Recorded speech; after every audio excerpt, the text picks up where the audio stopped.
DM, we're live. Fucking gonna say something or wait? Hello and welcome back to As Above, So Below, everyone. Currently, we are back after a short hiatus due to overwork and lots a bunch of other life shit. Yeah, lots of fucking life shit. Oh yeah. You got fucked recently. Oh But- my gosh. Oh. Oh my goodness. But we are back. And last time we were all here, last time we were going ahead, the party had arrived at Dorakivan, and they had arrived on the 6th level of Dorakivan.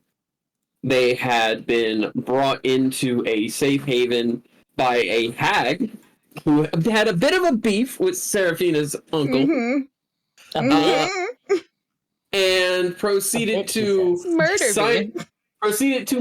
Seraphina, then resurrect her, saying that my deal with your uncle's done. He's a dick, so I'm not even going to leave you dead. I just want to let you know that he is going to be sending people out to kill you. You didn't tell me that! That was pretty much presumed. That was not mentioned. That was not mentioned. But it was pretty much presumed, I would have thought. No, it was not! No! You can't. Hang on. You did not mention that at all! No. Hang on, DM, Well, you ain't gonna. okay, hold on. Pull that shit. Hold on. I mean, honestly, there's already been people sent out to kill her since she's fucking left, but I don't know if that's gonna be, like, even more so now. I mean, kind of like your husband. Yeah? This You is fucking nothing asshole! new. This is nothing new. Basically, the Maybe. hag did state that Seraphina's uncle had tried to make a deal with her after ruining her plans with some nobles she had made a deal with, and he was a bit of a dick to her about it. So she was like, yeah, so I made a contract with him, and she killed you and brought you back, and more or less stated that, this is just a middle finger to your uncle. Yeah. Because he's a dick. And I mean, imagine how big a dick you gotta be to make hags dislike you. But at the same time, you still didn't mention or insinuate. Yeah, that was not mentioned whatsoever. Okay. And I would like to call some BS on that, DM. I would like to say you can't presume that us as players know something that you know. You cannot do that. Well, I will say this. It is something that your uncle has been basically worried about what you're going to do next. Okay? And he sent letters to you back when you were with your first husband. He made it very clear that he wants you to live a very unknown life. Yeah. And you have not been doing that. No, I'm gonna do my own thing. And he don't like it. And honestly, it's pretty damn funny. Man threatens your whole livelihood, states that you need to stay under the radar. You proceed to marry the man sent to kill you. Need to break the radar. I mean, what's wrong with that? Hang on. It's even more of a middle finger, honestly. It's like, yes, I have teamed up with the Kingdom United to murder you. I will marry the man who tried to murder me. What? This is starting to seem a little personal. Yo, it sounds like that's more of a power move than anything. Yeah, honestly. It kind of is. It kind of is. Like, what are you gonna do now, bitch? Like coming back to the current event. After Seraphina was respawned, I guess is the best word. Yeah. Seraphina was murked by the hag. The hag used revive. So after you were brought back, as a player of the assassin who married you, I do 100% condone that it is 100% Seraphina's fault that he fell in love with her, and that she totally seduced him, and he was just like, I just can't follow through with what I need to do. It's totally not because he was thinking with his dick. The kings don't need to know that shit, right? You know what? Here's the thing. The kings would The kings would have accepted the thing with the dick. The problem is you thought with your heart. I don't think they would have accepted that. Same thing. Anyway. Wait, it's not the same thing. Anyway, back to what we were talking about. y'all proceed to stay with a cobalt group, a small collection of kobolds that the hag led you to after stealing a very important scene from Willy Wonka. And then proceeded to have y'all stay the night because y'all were told that essentially creatures come out when the crystal is turned off. And Gragnar had let you know that the crystal is never once turned off, but you got to see what happens. It's not that the crystal turns off, it's that some form of magical darkness takes over the area, reducing your line of sight. Now, I do want to state that essentially y'all's line of sight is already pretty reduced in this area. There's dim light at best. Yeah, mostly for Luke. Yeah, Luke being the one human. Luke is blind. He's the only one that doesn't have dark vision. It's really dark. It's okay, buddy. And so he was the one driving. Oh no! I got us here, didn't I? You sure did. You almost did, killed buddy. us. but basically, you were told that there's these creatures that come out when the fog comes out, and they take any kobolds or creatures they can find. And Chef, whom was given 2 really good knives, proceeded to fight them. And I did let you know that y'all giving Chef the knives is why he's alive. Y'all, I gave him the knives. Yep. Thank you very much. He did. You did. You gave the knives. Chef came back with one of the mutants, is the best way to put it, which Fran collected a skin sample, as well as a little bit of blood. Yeah, you took the whole dermis. You took the whole dermis and muscle tissue sample. From there, I will say this, Fran, you did know that the blood was like really thick and almost black, visceral. It was like coagulated or something. Yeah. It was coagulated.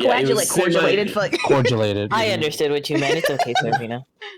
I'm kind of wondering what cordialated would be, because you know what cordial is. So it's like where you were like transformed into someone who was cordialated, like you were transformed into someone who was cordial, or like. I coagulatedly invite you to my wedding. I made a whole new word. Look at me.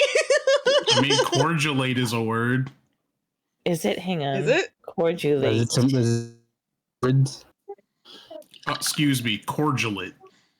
It's a Cordialate thing, if I remember. Yeah, it's a leaf base. Yeah, that's different than cordialated or cordialate. Yeah, I know. It's just the only word. Coagulated is what I meant to say. Yeah, so like, we'll discuss the brand new word and how we're going to use it in the game later.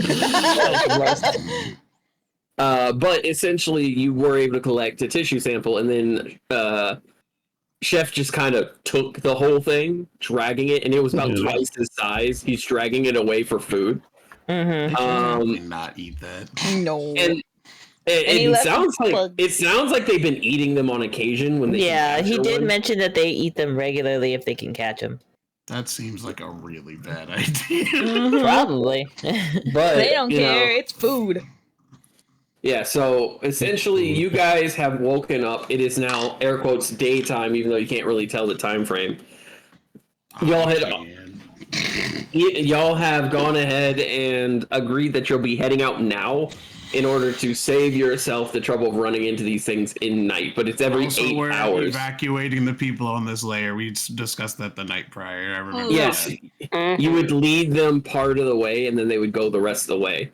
They did make it about the dudes coming back the next night. Yeah, they were going to come back the next night and essentially like ransack anything they could find, and y'all figured that it's better to get these people out as soon as possible. Now, one thing I will say is that there are several ways to leave, and the Kobolds have basically stated that the quickest way to head above ground is to not go the way that y'all came, but to go towards the way that both leads to the 5th level and out. Because it would essentially be safer for them to go that way than to go anywhere else, because that's where these mutants seem to be coming out of the walls. Now, y'all know that the mutants seem to be coming from the pit. The Kobolds also know this, but they don't know the exact routes that they're being taken. So, how do y'all want to do this?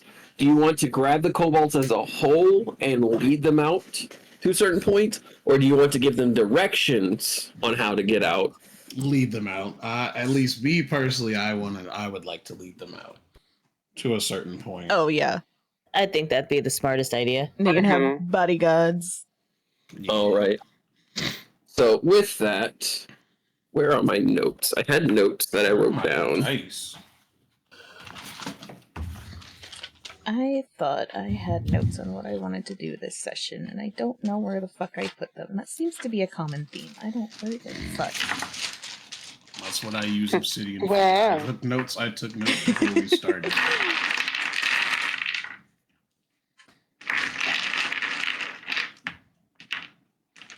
Where's my notes? I had notes on the leaders. Well, I have their names. I have them written down. Hold on. Awesome, because my notes are missing for some reason. Eldir, Eldar, Oh, yeah. and Eldir. They're all spelled different. They are. It's like Ed and Eddie. Here it is. I have them here. I found my Yay. notes. They were physical notes. That's the part that threw me off. Yeah, it was Eldir, Eldar, Eldir. And it's ELDER, ELDAR, ELDAAR, ELDER. I gotta be in the test. Will that be on the test? what? It's already currently on the test. your Cobalt local history. There's a test? There is. Good thing I Ron is take having notes. nightmares about not studying for his local exam. Excuse you, I've always studied for my tests. And passed them with flying colors, I'll have you know. Damn, He says flying that, but in his colors. nightmare, as he says that, he pulls out his notes only to find they're all blank. No. They have little smiley faces on them. I Oh, that's can't so handle a test right now. I just barely learned to read. Your tests are just like, what is this letter? And you're like, what does it say? What I learned in boarding school today was Blankety, blank. Anyway, going back. Okay, so y'all have officially woken up. Fran, you stated that you woke up the rest of the group as you were on last shift for the morning. It was me and Luke. Yeah, it was you Yeah. and Luke. So how do you go about waking everyone up? So Fran is going to stand up and look over at Luke and be like, hey, we should probably wake everyone up. I think it's been a sufficient amount of time, don't you think? I think so. I thought everyone got woken up by Seraphina screaming. You don't have to whisper. We're gonna wake them up. You know what? So, It's fine. Seraphina, you did wake up on your own because of bugs. I would say, like, as they're having this conversation of we should wake everyone up, we just hear Seraphina. Jeez, what happened? Jesus Christ! And Fran's gonna like That's run done. over to her, like, what happened? Are you okay? What's going on? It makes it Bugs. worse. We're in Bugs. a fucking cave, so this shit's gonna echo. Bugs. Oh, bugs. Oh, there's a lot of bugs. Luke, Oh my god. Yeah. can you escort my wife away from these bugs? She's Yes. just pick her up. Over here. It's clean over here. Wait, what is he saying? I was like, over here, it's safe. There's no bug. I don't want to move. There's bugs everywhere, Luke. We live there. We literally ate them last night. I don't like live bugs. I promise you, they're more scared of us than we are of them. As you say that, one of them, Centipede. yeah, one of them like kind of tries to get close. It's kind of got his feelers out. I kick it. Yeah, I'm gonna kick it. Can I kick it? Yeah, go ahead. You know what? Roll a d20. Oh my add god! your strength D20 modifier. to kick bug. I have a 0 add in your my kick- strength. Add your kicking modifier to it. I have a 0 in my strength, but as it's trying to come I closer thought to that me, would be a dex. Dex would be kicking. Would it be? Yeah. Oh no, they are. She's kicking. Yeah, I'm picturing this as a knee-jerk reaction. This Yes. is not a dex. This Yes. is not something that's pretty. This As is. it's coming near me, I'm immediately like, get away from me! And then, oh, that's a 6. Oh no. All right. So you go to kick the bug. And you throw your foot out, and it kind of just sits there, and you're not touching it. You don't want to touch it, but you're kicking. Mm-hmm. And so it just sits there, and its antenna kind of just like gently caress your thigh. So Fran is just going to like pick up the bug. Yeah, you go to kick its antenna. It's not even its fault. You stick your leg right past, and it just goes. It goes. And you feel it across your leg, the skin crawling. And Fran walks up and just kind of goes, picks up the giant beetle, who's just kind of like, Look, bug. You gotta ask for consent if you're gonna touch legs, okay? Ooh,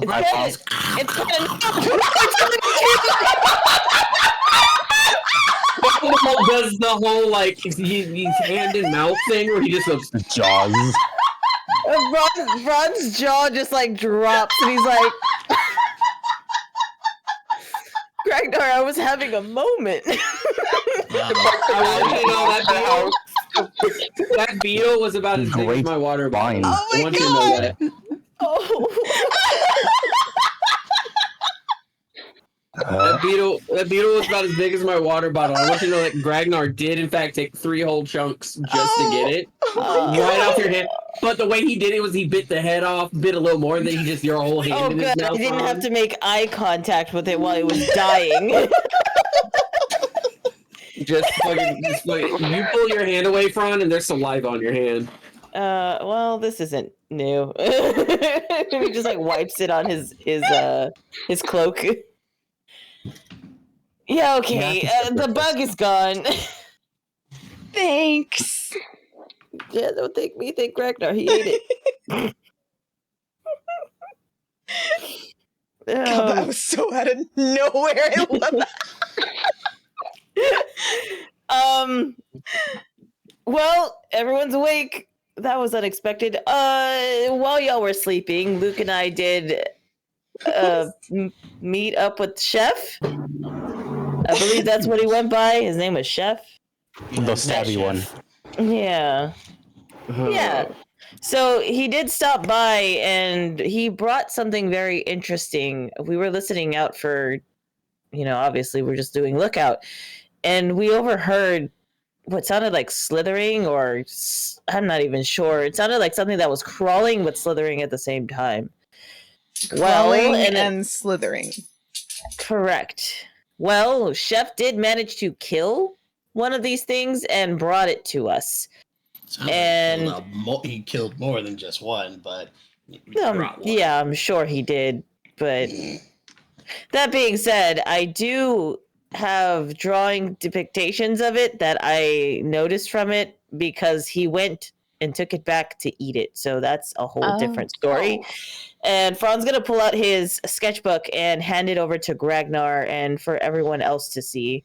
I also took samples of its blood, its skin, its muscles, and a few of its scales so that you can look over those, Ragnar. I figured there would be something that you'd be interested in. Would I recognize, I guess, what the creature went through? As you are describing this creature, they also have an artist drawing, like a detailed drawing. Yeah. Seraphina, you look at this thing and you're like, it resembles a Dragonborn in some aspects, but it is not right. It is not right.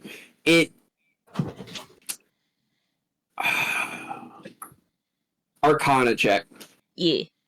Arcana. Bloop.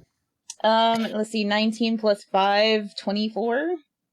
Okay, Ooh, so nice. looking at this, 24. okay, now roll an insight check. What? Okay, just straight insight. Okay, there we go. Yeah. Oh shit, that went off the thing. That is a 16. So 17. Okay, that's more than enough. Arcana was whether or not you realize like this could be magical or related to your mother. Insight is making that connection. Okay, so looking at this, it becomes fairly obvious to you that this is. You remember one case of a failed transformation into a Dragonborn that was very similar to this, with several different mutations, things like that.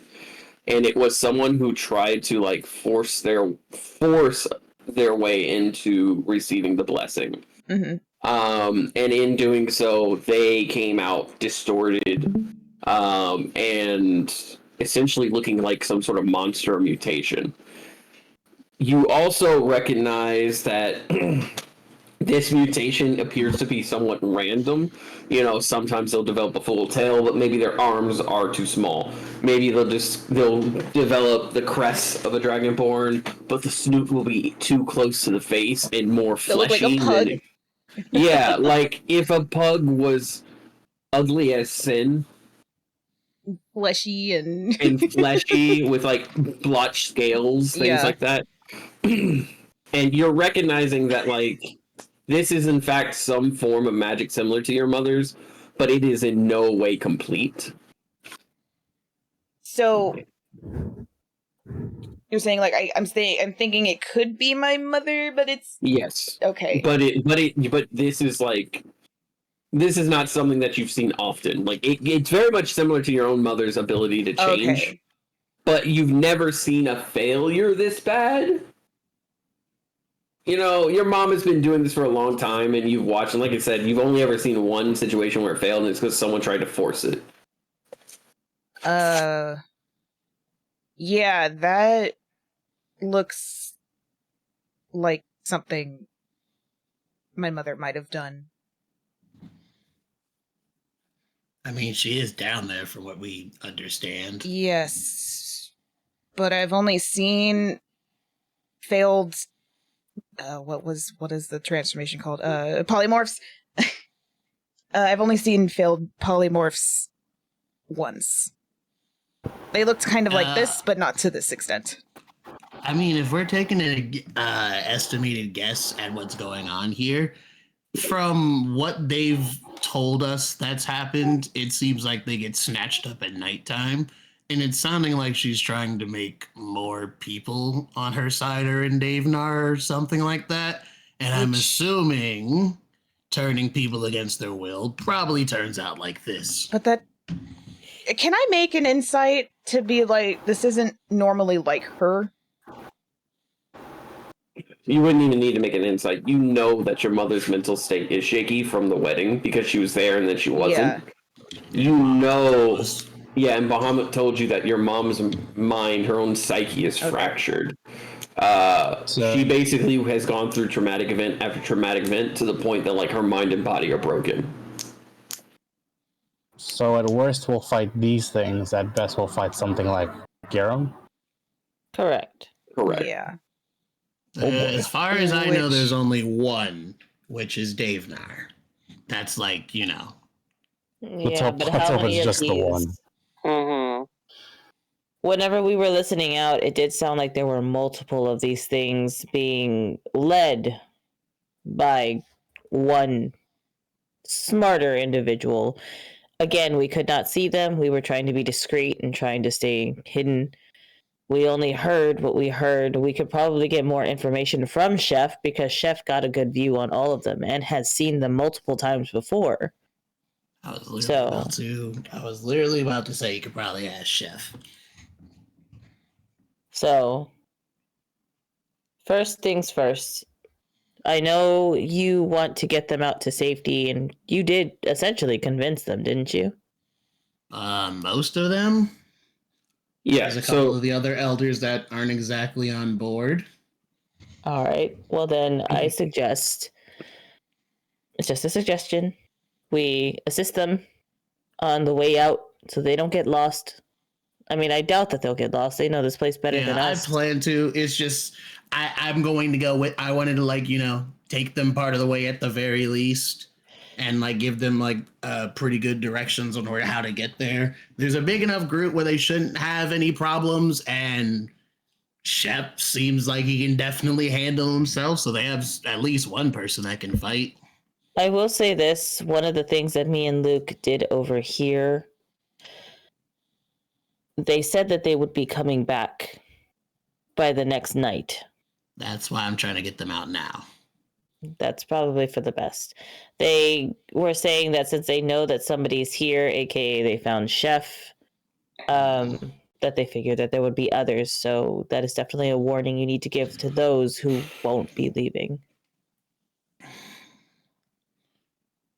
I mean, I'll tell them. They're probably not going to listen. I've said my piece on the matter. I will help who want to be helped. Outside of that, I do not care. Let's hope this will be the push that they agree with. Yes, agree with you. Right. I'm sure it'll be as simple as just talking to them, but I hope it's as simple as that. It's never that simple. We've already talked to them once. They know what dangers are down here full well, and if they want to stay, that's on them. Like I said, I'm not doing this because I want to be here. I'm doing this because my ancestor, my brood mother, and Gramps wanted me to do this. That is the only reason I'm here. All right. Well, we should go see them then. I'm sure a lot of them are awake, and I'm sure Chef is already cooking up whatever that thing is. Also here, and he's going to hand you the vials and the samples that he had pulled, and he's also going to rip out the page of the drawing. And hold on, let me write that down. Yeah, and give that to Gregnar. Dragonborn mutant blood. I've also committed it to memory, so if you need another one, let me know. It's kind of hard to forget something that ugly, if I'm being honest. You said like 2 vials? That sounds yes. Great. So the vial has the blood, the skin, and then there's also muscle, and he did pull off a few scales from it too. All in just the vials? Yeah. So I guess there's 4 vials then. Oh. Well, that got derailed real quick. I know. It gets worse. Hang on. None of y'all will know this at first sight because y'all don't know what he actually looks like. But this is Fran's dad. Yeah. Fran's dad. Oh no, he's hot. You should send them Serpina's mom to. Oh yeah, I got you. Before she turns. Yes, Yetta's so fucking fine. Mm-hmm. I love you. You better keep Seraphina away from him. She's gonna be like, why? Back. I'm sorry. This is Seraphina's mom before she turns into Dragonborn. Yeah. Right, so you guys are leading the kobolds. How do you want to do this? Don't know.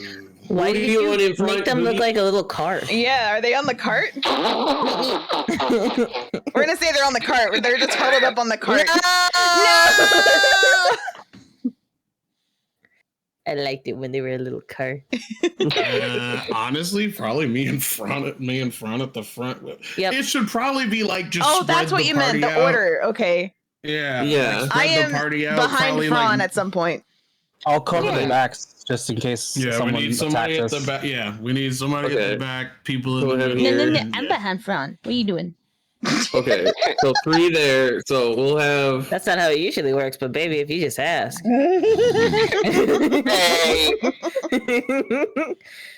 It does like a little cart. Okay, so does this work?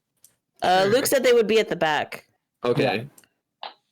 So then we'll have to have. Unfortunately, somebody will have to be on this side over here. Who wants to volunteer? I'll do it. Okay. So y'all are guarding the kobold. I want y'all to know that while this is like a set of like 2, 4, 6, 8, 10, 12, 14, 16 kobolds. In reality, y'all are actually moving about 50 kobolds have decided to go with you. Okay. Oh, that's cool. So. Yeah, like 50 kobolds have decided to go with you, with like 13 or so wanting to stay behind. We'll make it 10. We'll make it 10 decide to stay behind. 2 of the leaders decide to stay behind with those kobolds. One out of like loyalty to wanting to look after the ones that stay behind, and the other one was the one who was rude to you, Eldir. Fuck that guy. I made my peace. I told them I'm going like because I'm assuming, like you said, we're going down to the 5th layer and then going out. I'm stating that spiel that I've said every single time, that like I have no bad blood with Dara Kivan at all. Like I'm willing to, our new town is willing to work with them, maybe do business with them, but if they decide that they want to come attack us, or any of the oh no, it's not just on site. I told them I'm wiping this bitch off the map. Yeah. Those my exact words. Yeah, no, I do not care how everybody looks at Ragnar. Does not care how everybody looks at him at all. He is saying that spiel at every person that we talk to going down the layers. What are those, DM? What are those? That's Greg. All It is What are those? Fred. That's Greg, Fred, Bob, and Timmy. Is Timmy the long one? Yeah. He's the long boy. Timmy has been through. It's Timmy the long way. The long The long way. The long way, goddamn.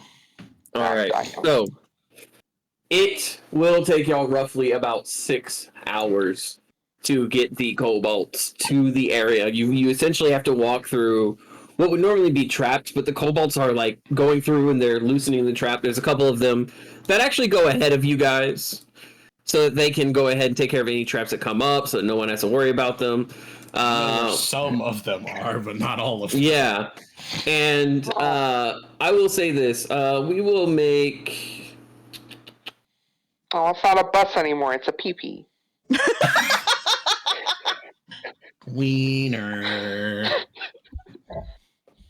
Oh my gosh, that's that's the sound they make when we're going down the tunnel. It's like an ambulance. Wiener. Wiener. Y'all are fucking weird. And this is Chef. He is actually like looking around, and you see Chef physically like skirting around like really quickly. Just kind of like looking around. He's grabbing moss off of walls. He's grabbing some pebbles here and there that he like noms on a little bit. And the moss collector this month.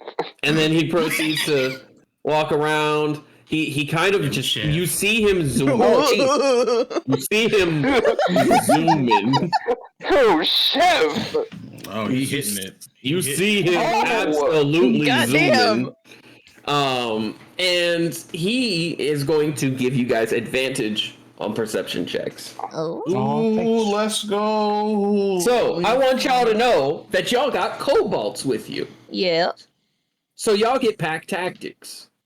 Nice. I don't know what those are. You get advantage on anything that's attacking within 5 feet. Speak dirty to me. You dirty.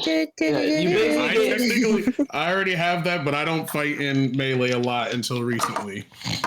Yeah, but I will also tell you that these kobolds are a lot scrawnier than the average kobold. They look like they haven't had a big meal in a very long time. In fact, the biggest meal they had was when you guys came to visit and were brought into the family. But you see many kobolds, they have like moss on their backs and things like that they've collected in bags and sacks. And insects, things like, bags and sacks that they have. They have insects they've collected as well. This is their food. Some of them have tools, but they're very like, they're tools that they've taken from adventurers who have died. So like one kobold has a loose fitting helmet that's too big. And you know those helmets that have the little nose guard that would be on a human? That kobold like bent it upwards. Like it's not even on the nose, it's bent upwards. Horn. Like a horn almost. As his nose fits through it. You see another kobold that has like what looks like gambeson armor, which is like fabric armor. But they're wearing it like it's a cape because it's so big. You see these odds and ends. One of them is walking around with a ladle like it's a weapon. And they look terrified. They look absolutely terrified. So does anyone want to give some words of wisdom or a way to raise the morale? I will. I am not the one to talk. Hi, I'm the bard. I have bardic inspiration. Hey. Fran, what words of inspiration do you give to the kobolds? I imagine that I've heard them talk several times already, right? Yes. I use comprehend language. Okay. So now I can speak their language fluently. It only lasts for an hour. Yes. So I just have to hear a language, and I immediately know how to speak that language, but it only lasts for an hour. Okay. Yeah, that was one that I was holding in my back pocket for the longest time, but I never switched it out because they always need a fucking healer. Is it like a proper language, or is it like what they're actually speaking? So it says, for the duration, you understand the literal meaning of any spoken language that you hear. You also understand any written language that you see, but you must be touching the surface of which the words are written. Takes about 1 minute to read 1 page of text. Spell doesn't decode secret messages in text or glyphs, such as an arcane sigil, that isn't part of a written language. So yeah. Okay. You can now speak the kobold's version of like draconic undercommon, because it is very much like it's a combination of undercommon, draconic. They got all the slang too. Yeah. So with what I know, I want to do an insight check. From what I know of what Gragnar has told me, because Gragnar has told me a lot about Darak Ivan, and from what I've seen hanging out with these kobolds, what can I gather from their personalities that would make me know words of encouragement for them? Essentially, you watch Fran would want to curate whatever he says to what they would like. Yeah, so from what you know that these kobolds are not used to being out here. They're scared because this is a world they do not know. Kobolds, as a whole, are a lot like other groups in which new things can be very terrifying. And in a world literally built to kill and eat you, the idea of going out into the unknown is absolutely the worst idea possible. But the other worst idea is to stay in one place so long that you eventually get killed. Okay, so they're just in general scared. Yes, they are in general scared. That's not a lot to go off of. That's just fear. That's what they're feeling. It's just a general feeling of fear. So like, come on, you can do it. Put a little power to it. So Fran is going to pass like Seraphina to the front seat with Gragnar, or not. I guess they're not in the cart, right? We're just walking. Yeah, you guys have taken the cart with you, but you're walking. We can say I'm like on the side of Fran, so. Okay, so Fran is going to step back towards the kobolds a little bit so that they can all hear him. Can I get that perception? You said there was a perception check at advantage, right? Yes, you get. I was going to make that while he's doing this, just to keep an eye out so nothing sneaks up on us while we're doing this speech. So, you had to fall on the floor. So Fran's gonna walk up to a few of the kobolds and like stand among them, and he's going to introduce himself properly this time. Now that he can speak a little bit, or speak their language, essentially. Mm-hmm. Hello, And again, it's gonna translate to how they would understand it best. So in their dialect and in their slang or however. But I'm just gonna speak it how Fran would speak because I don't know what exactly how that slang translates. When they will understand you perfectly fine. Okay. Hello, I'm Fran. I didn't get to properly introduce myself to you guys. I am a friend of Gragnar, and he's actually a very close friend of mine. I just wanted to get to know you all a little better now that we're going to be traveling together, even if it's for a short time. And they proceed to some of them nod at you as you're walking. Some of the others kind of like look scared. Like they're not scared of you because now you're considered one of the family. But they are like, they're looking at you, but then constantly kind of scanning the area. Wanting to make sure that like nothing sneaks up on them, you know?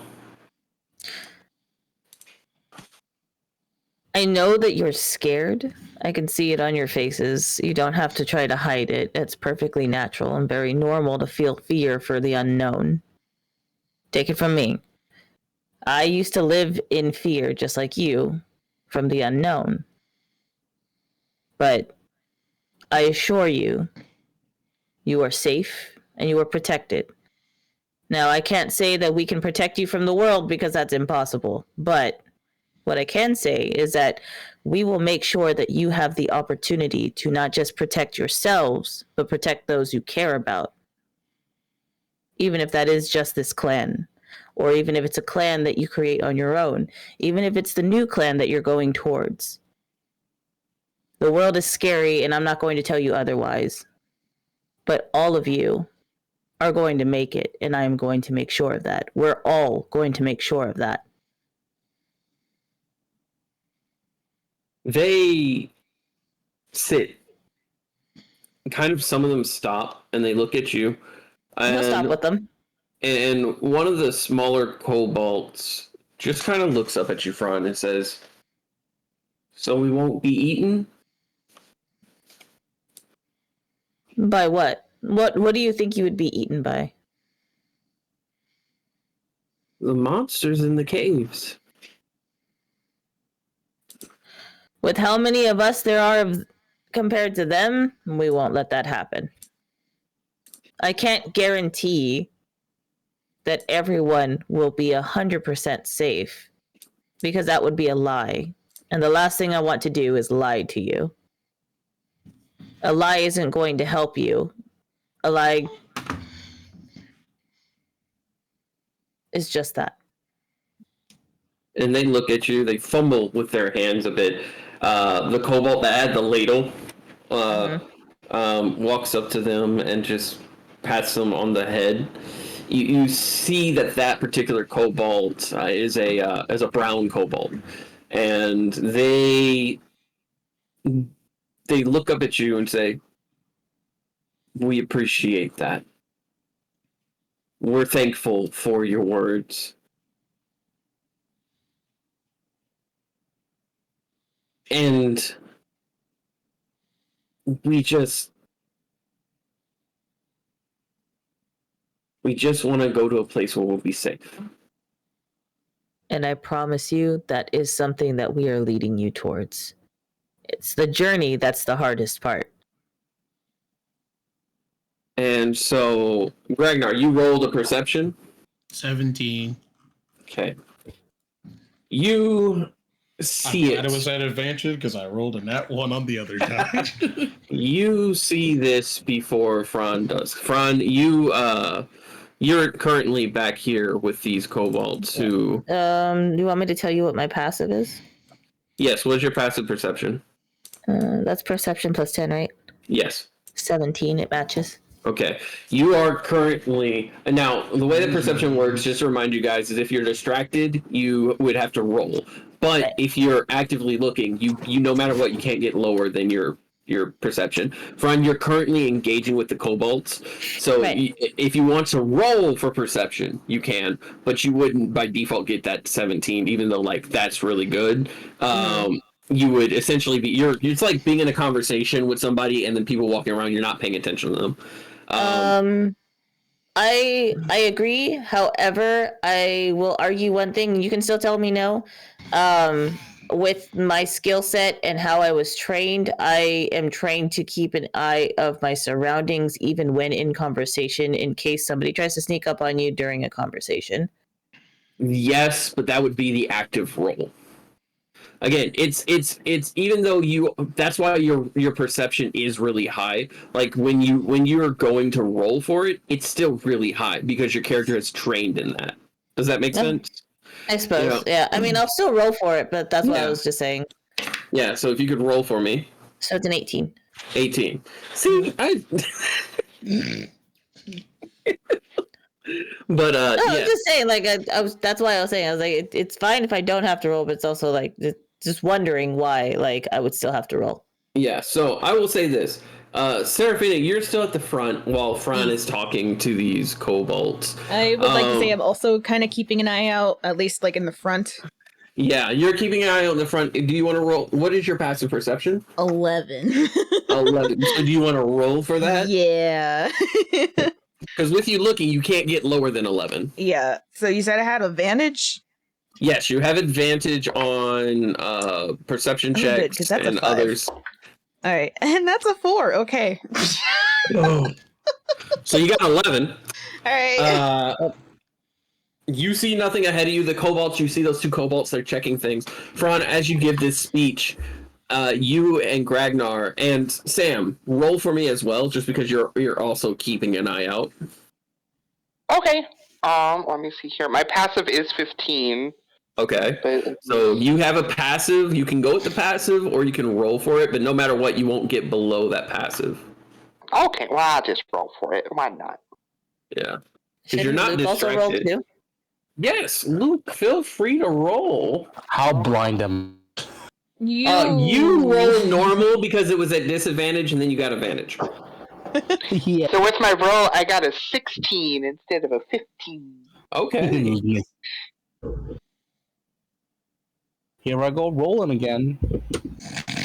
Rolling, and rolling. 16 plus 5 is 21. Ooh. Christ. So I will say this, Luke, you are in the far back, and as you hear Fran comforting these kobolds and you nod along with it, you hear laughter. You hear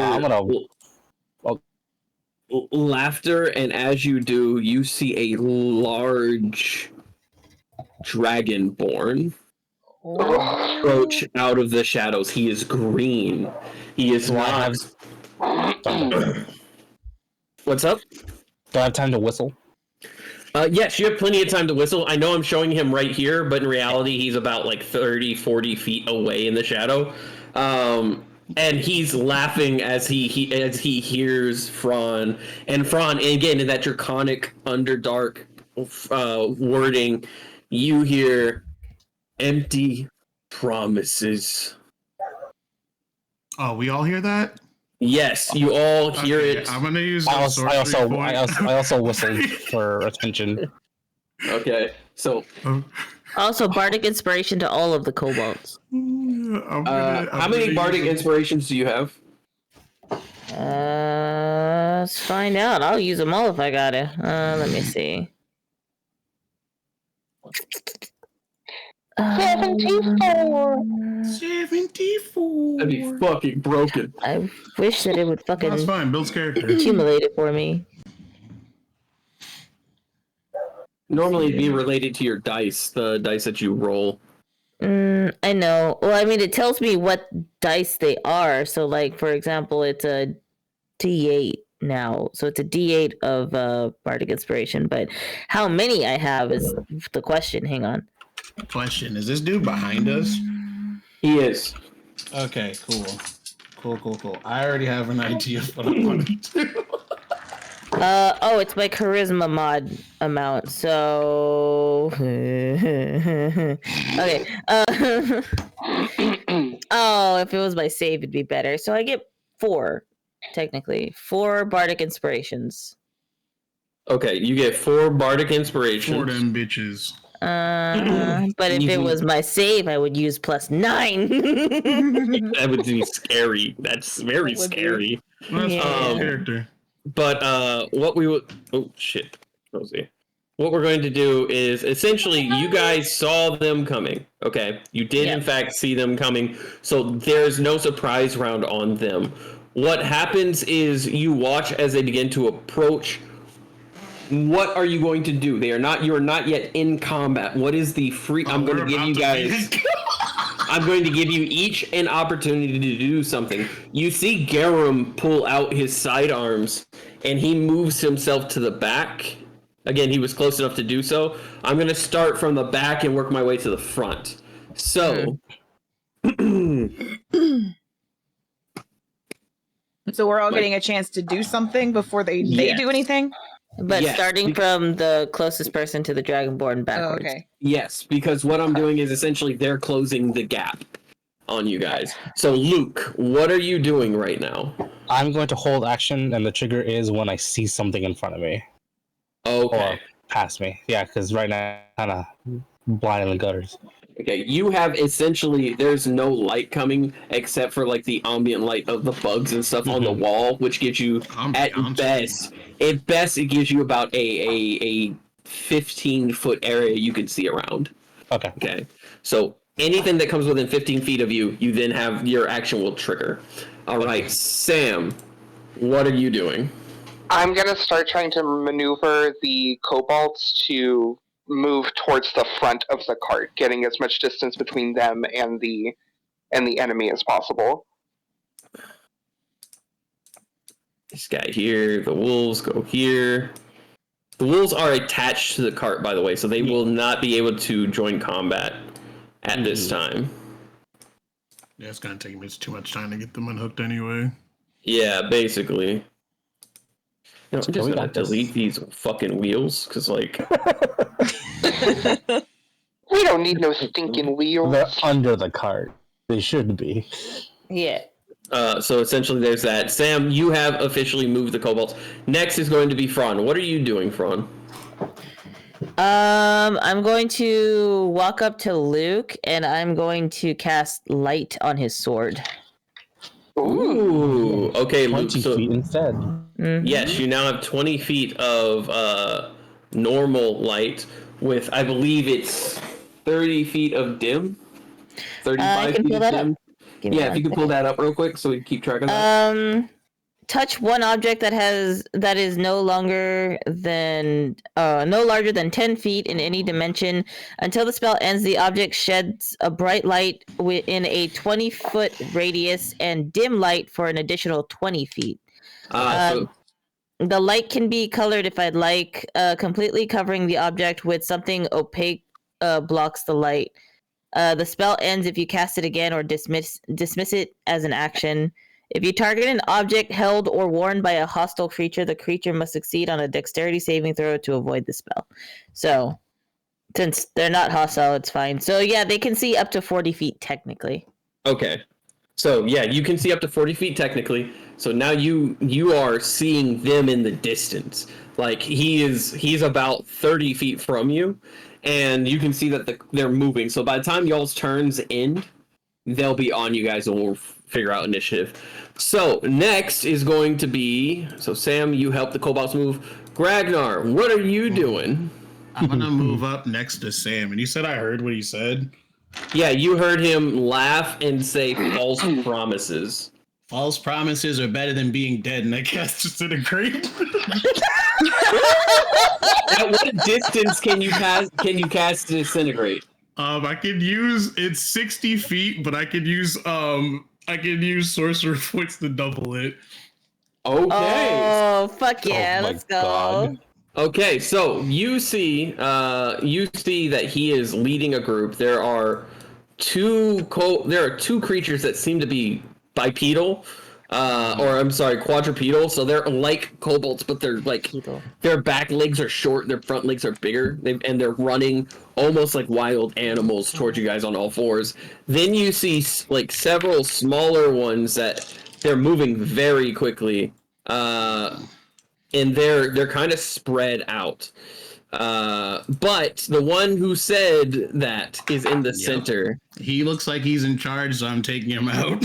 We're going to try to. Yeah, and there is one of those four-legged ones right next to him. So, how does this work when you cast it?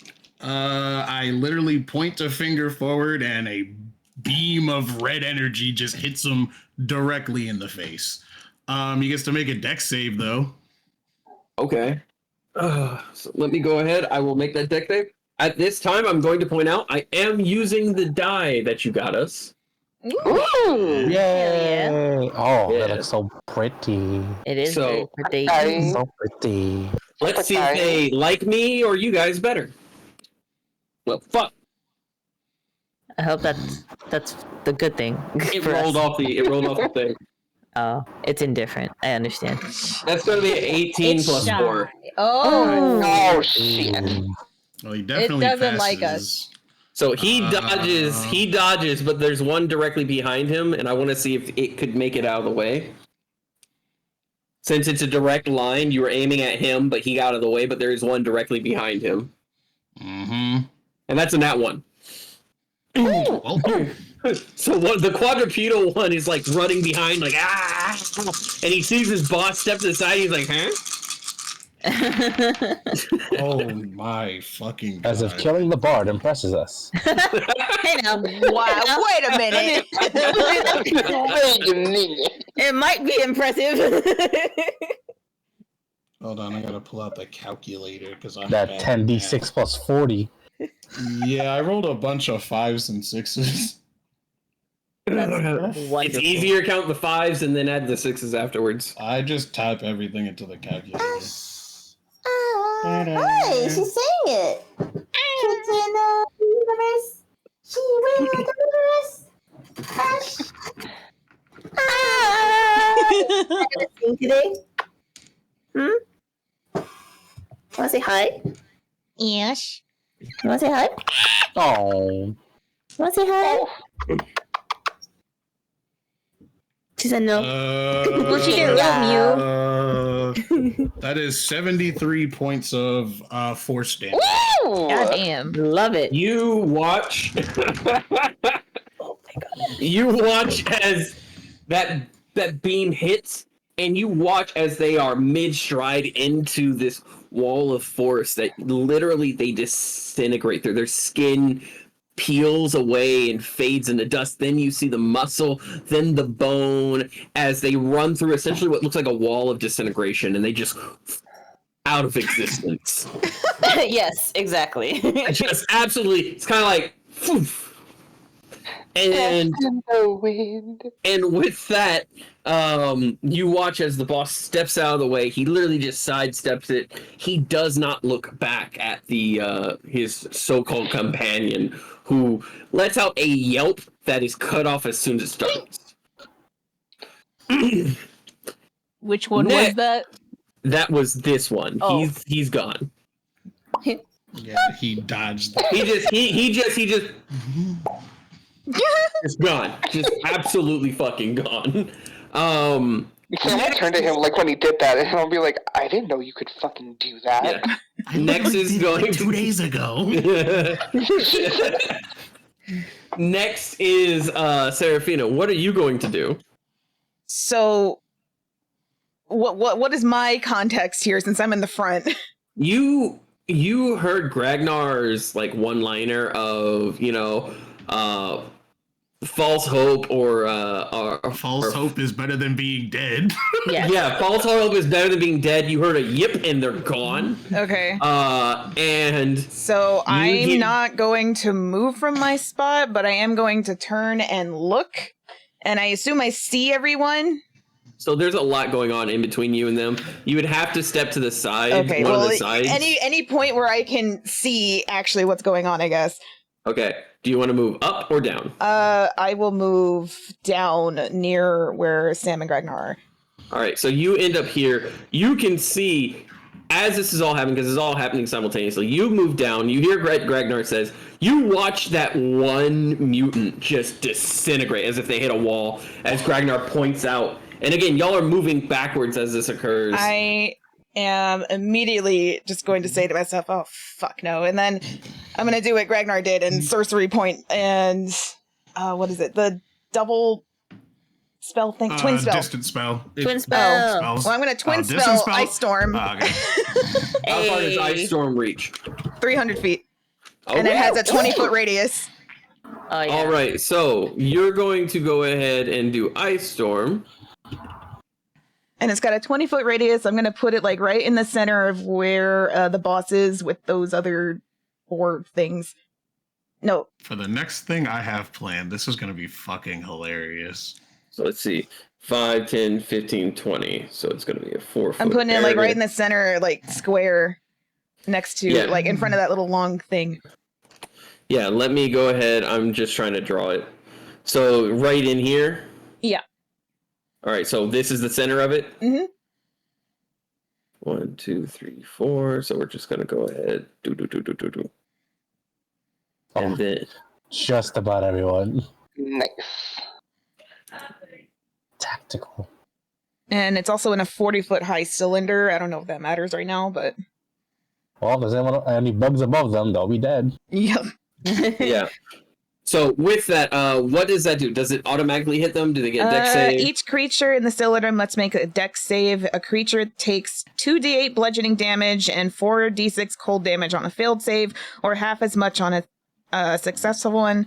Hailstones turn the storm's area of effect into difficult terrain until the end of your next turn.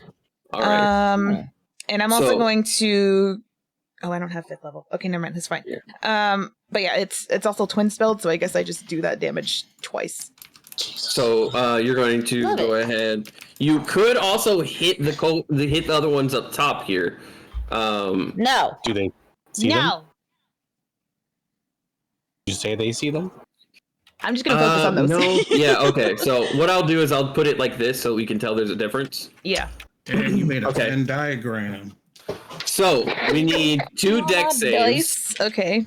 Per creature. So the small ones are in groups of 3, so I'll do 1 dex save for them. Mm-hmm. Then you have the quadrupedal and you have the boss. Okay. The boss gets another 18 plus 4. So he makes on the first one. He makes a 7 plus 4, 7, 8, 9, 10, 11. Is that enough? What am I going off of? My DC 15. Okay, so he gets hit with one of them. The quadrupedal got a 19 plus 2. Of course he did. And he got another 19 plus 2. What a hoe. And then we have the 3 guys here. And that is a nat 1. The grunts just aren't doing well. And a 5. Okay, yeah, they fail. Yeah, so the boss gets hit by 1, and the grunts get hit by both of them. Okay. So now I do... So you would do... I would suggest you do 2d8 plus 4d6 one time, and then... double it? Yeah, I will allow that to make it simpler. The d8s are the diamonds, right? Mm-hmm. Yes. Okay. Okay, 2d8... 6 and 3. Ooh. Hold on. 6 plus 3. That's a 9.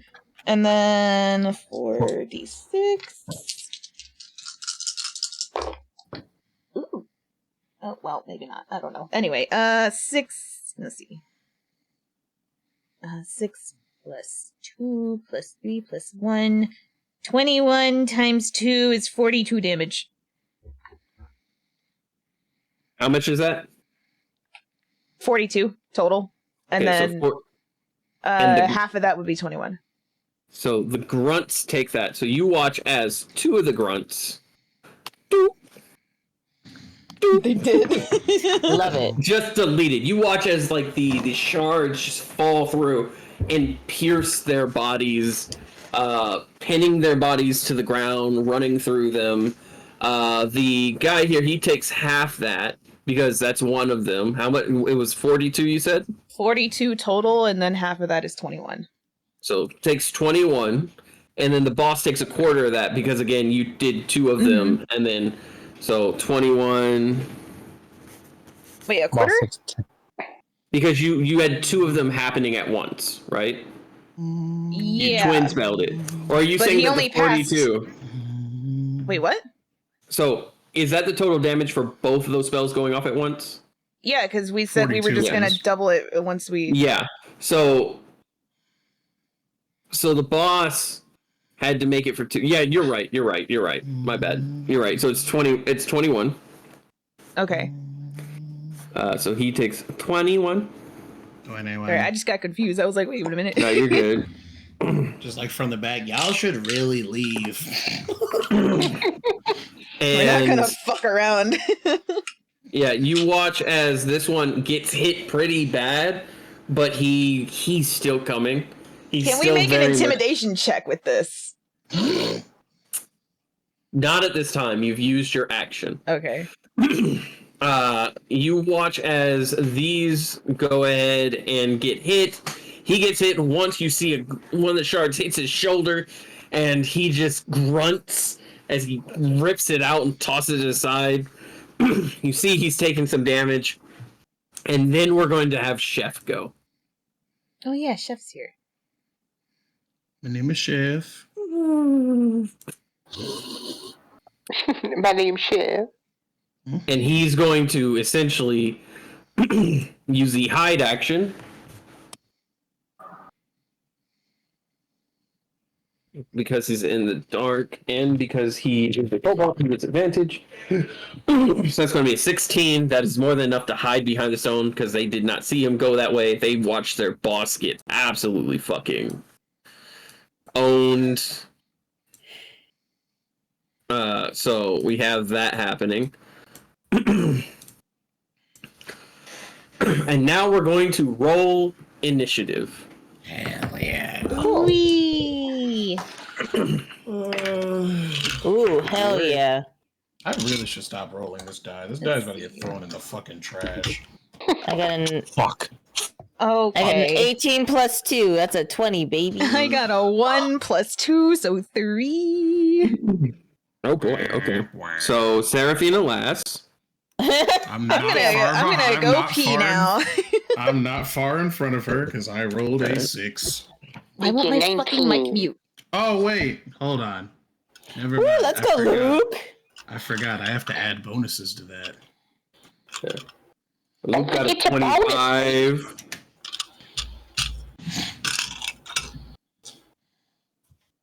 And what did you get, Sam? 19?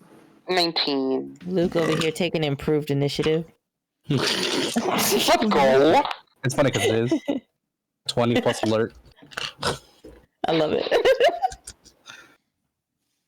I will have the enemies going all at once to make it really quick.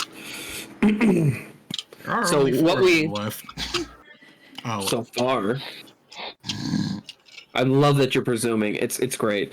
Bill's character. What happens when you assume? Bitch. Make an ass out of you and me.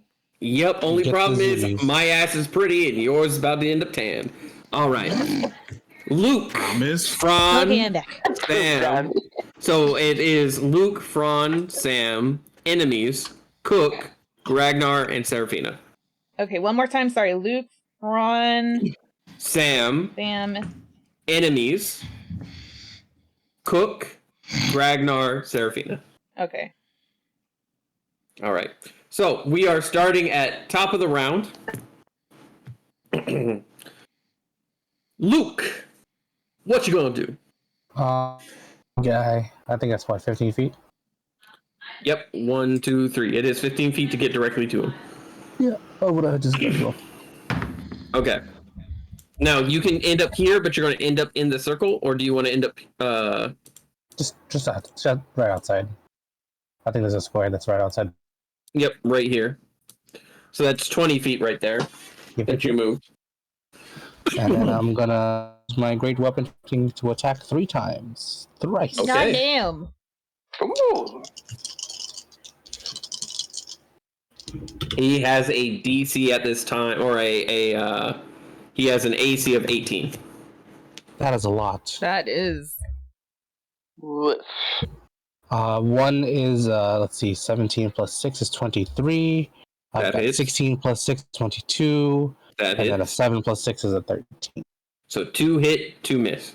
Okay, so let me go ahead and just roll my damage.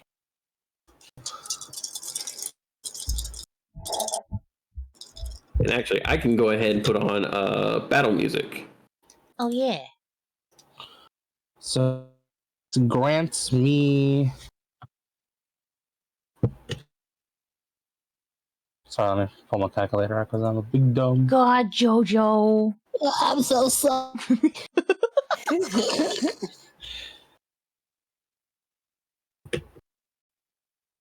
It's gonna be 18 plus 4. I did 52 damage. He's like, whatever, you can't count either, Lustria. I There we go. I did 52 damage. 10. Like, no. What the fuck you mean, no? All right. So how much damage did you do? 52.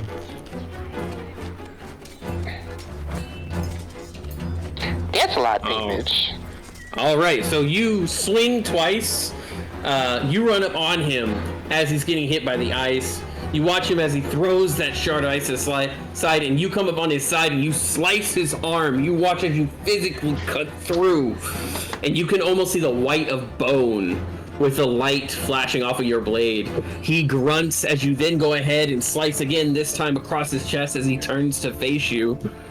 And then you swing again, and he rotates, sidestepping, almost like he's trying to get used to the tempo of your attacks. Next, do you have anything else you can do? Yes, I move feet, which means I can move away from the target without invoking attack of opportunity. Okay, so I'm gonna move back to my position. All right, so without gaining an attack of opportunity, you strike 1, 2, 3, it misses, and then you dodge back as he's holding his arm in his chest. Again, there's the color of his blood on your blade is odd. It is deep, dark brown, almost like it's dried up, coagulated. And he hisses at you. Anything else you can do? For his next move, since I dealt damage to him with a slashing weapon, his speed is decreased by 10. And that's it. Okay. Then next on the cutting block is Fran. Hello. What do you choose to do, Fran? I'm gonna use my bonus action to... Actually, do I need to use a bonus action to hide? I think it is a bonus. Yes. So I'm gonna use my bonus action to hide with my cloak up. Okay, so you gain advantage on your attempt to hide with the cloak. Yes. So I'm gonna go... Well, it's just I hide. And is his attention turned away right now? So his attention is on Luke, but Luke is right next to you. Well, I mean, I went into hiding is what I'm saying. Okay, so his attention is on Luke. Okay. Are the blue circles still active? No, they're I think they're one and done. Let me see. Yeah, you might want to check actually, that. until... Wait, yeah, so the attack is one and done, but the area is rough terrain until my next turn. Yes. So it's rough terrain right now. That's fine.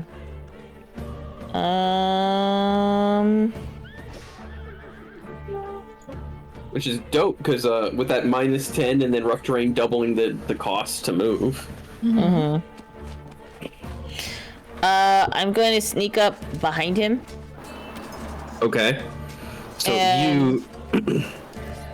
Yes.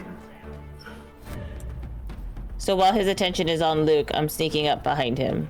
Okay, so I will move him. He is looking at Luke right now like this.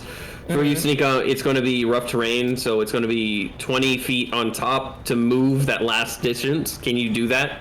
On top of moving here, 1, 2, 3, 4, 5. So that would be... Okay. That would be 25 feet, and I have 30 speed. Okay, so you would end up here then. Okay. Yes. You're still behind him, but yeah. Yes. And I'm going to sneak attack him. All right. So attack with advantage.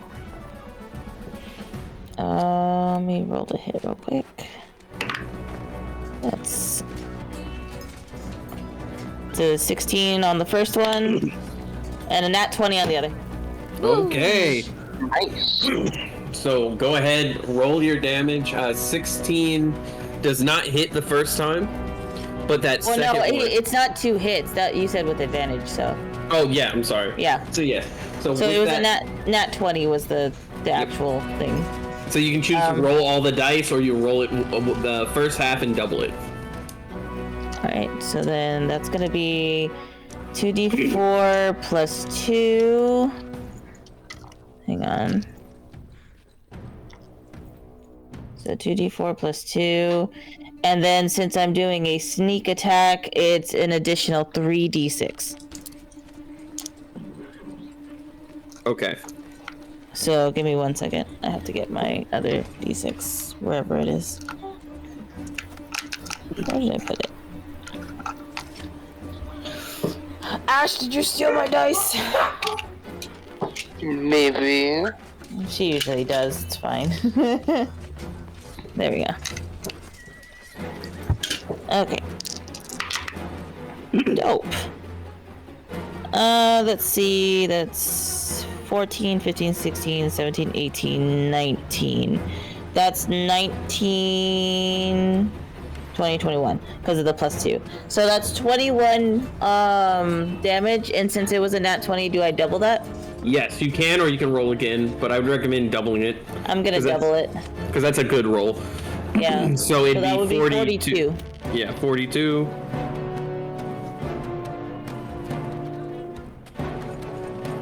Okay. You do 42 damage. Again, you walk up on him, you sneak. How do you slash him or stab him or tag him? How do you describe that?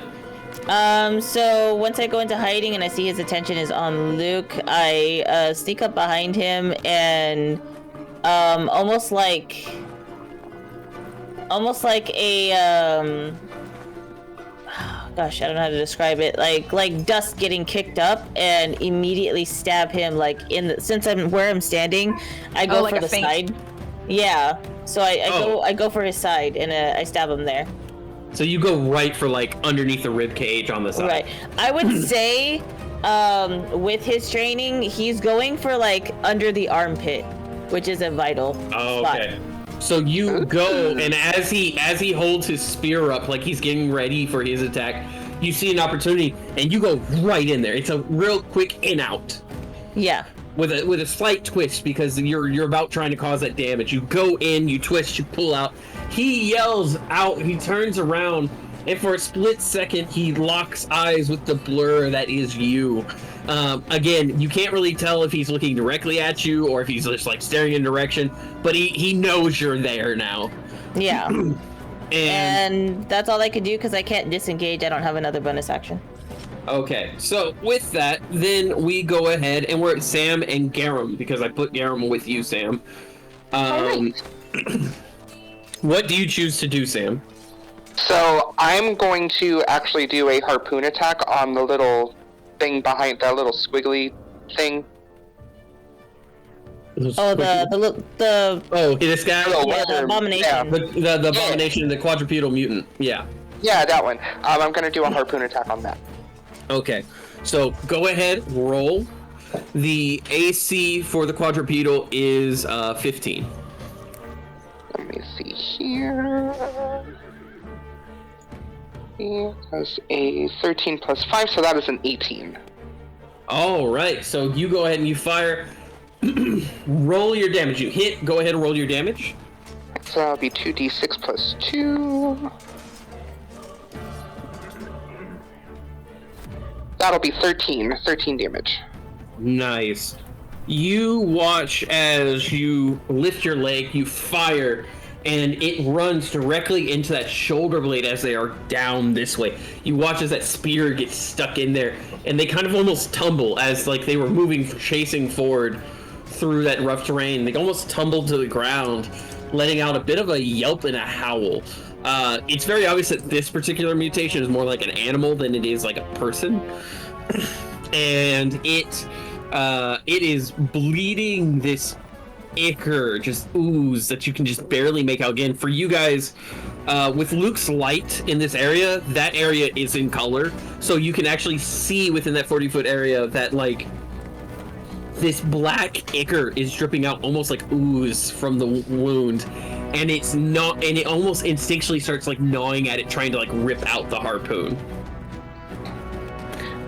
And then I'm going to use my my movement. I'm actually going to hide and disengage behind that little circle thing right there. Stalactite, yep. Yeah, so I'm gonna move and hide behind that and disengage, and I'm going to prep my my trident for the next round. Okay. Alrighty, and with that, you're gonna see Garum is actually going to go ahead, move this way, come up here, and immediately as he comes from behind the wall, take his 2 shots at this kobold. That's going to be a 16 plus 4. It's going to be 15 plus 4, so both those hit the grunts. The grunts have 13 as their AC, the boss has an 18, and the quadrupedal has a 15. So both those hit the grunt, and you watch as 2 radiant shots come out. And that's going to be a D8 plus a D6. That's going to be 4, 5, 6, 7 plus 4. So 4, 5, so 7, 8, 9, 10, 11, 12, 13, 14, 15 damage to that kobold right there. Radiant bright light right in the face, and he needs to make a con save or be blinded. As a kobold, you are light sensitive. So I'm gonna go ahead and do that. That is a nat 1. Oh my god. Oh. Yikes. That's 3 nat 1s for these bad guys. He is blinded. He's been shot. He's sitting there holding his wounds. He's like, I can't see. I hurt. Just absolutely having a terrible fucking day. You know, and Garum is going to go ahead and get right up on this guy, and he's going to be blinded for 2 turns. So he's got disadvantage on trying to hit anything. Which with the pack tactics means that he gets a normal roll. At the end of that, it is going to now be the enemies. So we're gonna have a regular roll for the kobold up top. That's a 3. Oh. So you watch as all 3 of these guys like run up on Garum and like just whiff it. Just absolutely whiff it. One of them's blind, he's like this. And the other 2 are like, oh my god, he's swinging at us too. We gotta stop it. Oh my god. It's like they can't hit him, but they're almost getting hit by their own guy. Then we're gonna have the boss. The boss is going to turn on Fran. Not before. Fran, you are up close and personal with him. Yes. And you watch him under his breath as he begins to say something. It is still within that time frame of you understanding the language, and you hear him say, "Great white dragon, heal me." Oh no. Is he using a spell right now? No. This is a passive ability called Cursed One's Blessing. And it gives him 2d10 regeneration at the beginning of his turn. Oh, okay. Like regeneration? Yes, that sounds like a spell. It is a passive ability he gets for being a cursed one, which means that he was a fully transformed Dragonborn. Well, I'm asking because the verbiage sounds specific.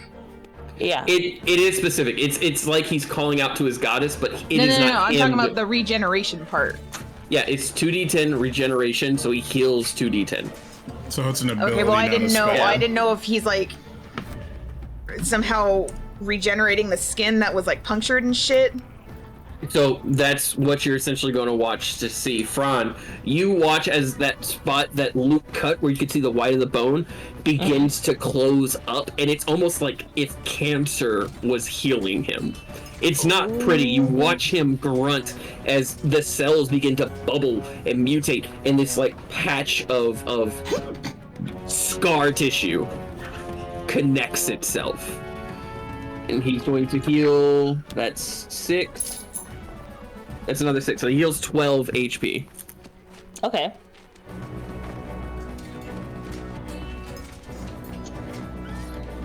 I just fucked myself up because I was adding points up to get to like his max points that you guys were, and now I'm subtracting and my brain just went on me. Give me just a moment. It's gonna be You're doing the math. there we go. So you watch as he gains at 12 HP. Again, his scars kind of clean. There's just scars, but they're cancerous growths. They're rounded. They're bulbous. They are not pretty healing. And you watch him wince as he then goes ahead and he's going to do a cleave action. He's just going to swing in front of him to try to hit you. Okay. He sees that you're blurry and he's like, it's better for me to just swing wild if you're going to be doing that magic bullshit. So Thank he you, rolls Cloak. so he has advantage, you have advantage so then it becomes a regular roll where he rolls once, and if it hits, it hits. But it's disadvantage plus advantage, okay? All y'all's abilities, all the stuff I gave y'all, and I'm the one that fucking... Actually, DM, I'm looking at my cloak. My cloak only makes me silent, so you don't get advantage, is all I'm saying. I don't get disadvantage. Okay. Yeah, I just want to be fair. Okay, Okay, so yeah. then, I appreciate that. Silence. Yeah, I appreciate that. I have Oh, yeah. And that does Yeah, help yeah. me. That does help me. Does a 16 plus 4 hit? Oh shit. Let's find out. 16, 17, 18, 19, 20. That's a 20? No. Okay. Also, don't forget you have shield. Yeah, I'm aware. Yeah. Right now, my AC is a 23 without shield, so I'm fine. Oh, I forgot about that. Jesus fucking Christ. Broken. You did this to me, Dia. I gave you a wedding ceremony after the week's up.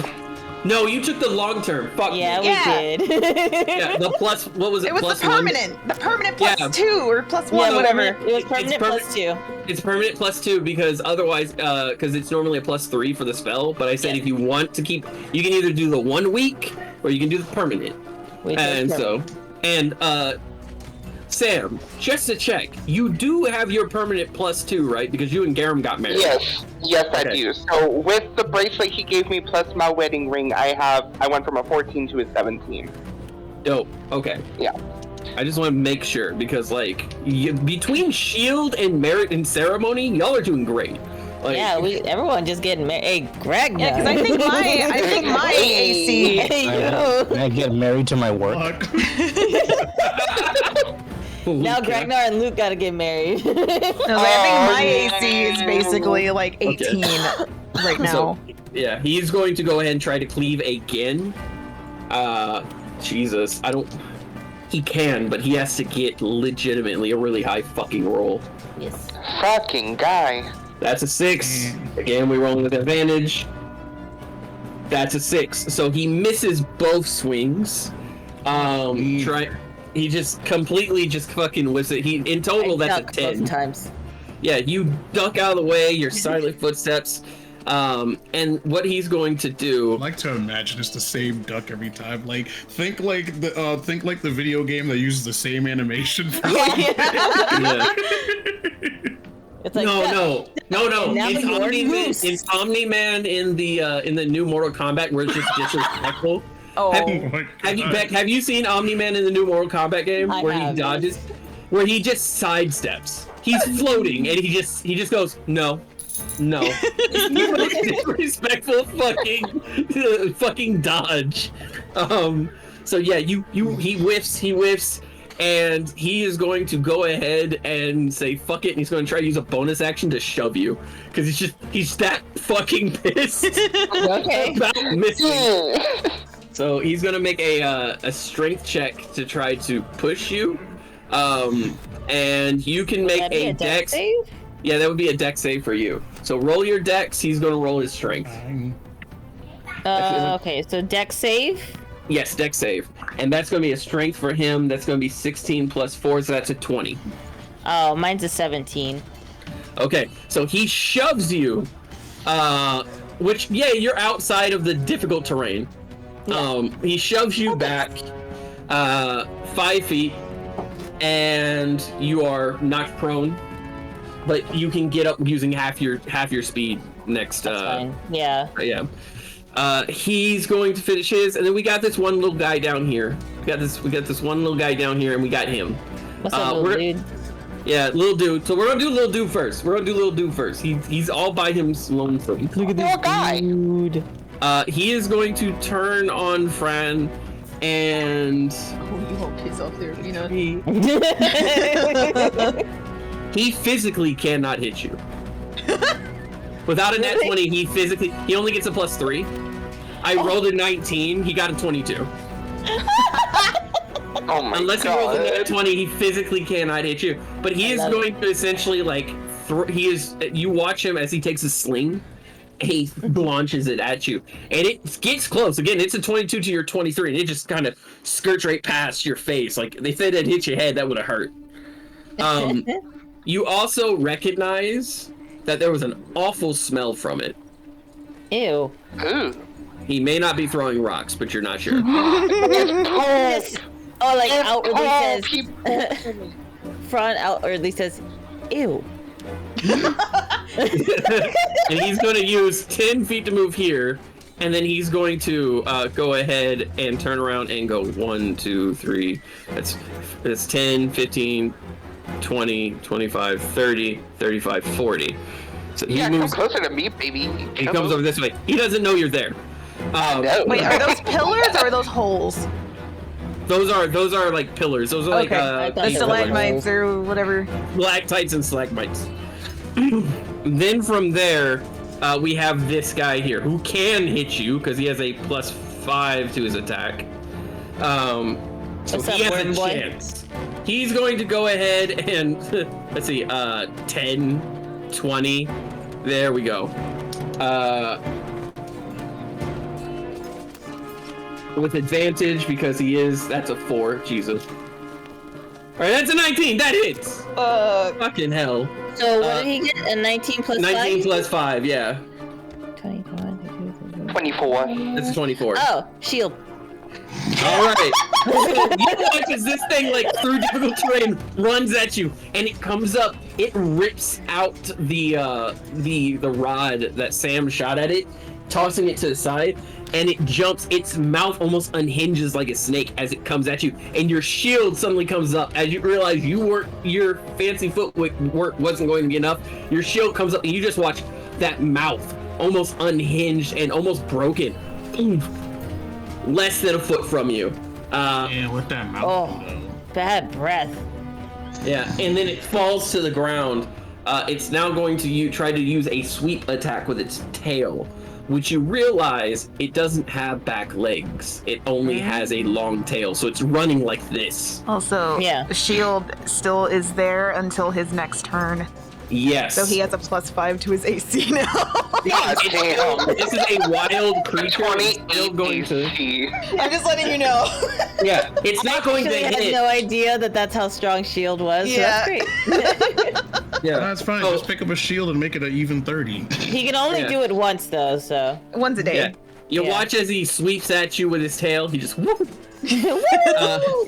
And again, you sidestep it real easy because your shield is there, and he just splats it with a shell. Again, he's more animalistic, so he's just going to try to jump at you. And that is the end of them. Next is going to be Cook, who these guys are distracted. And from behind, I want you to picture this kobold is swinging. This one is blind, and it's swinging, and then it's like this, and then all of a sudden it hears in the back, just right behind its ear, dinner time.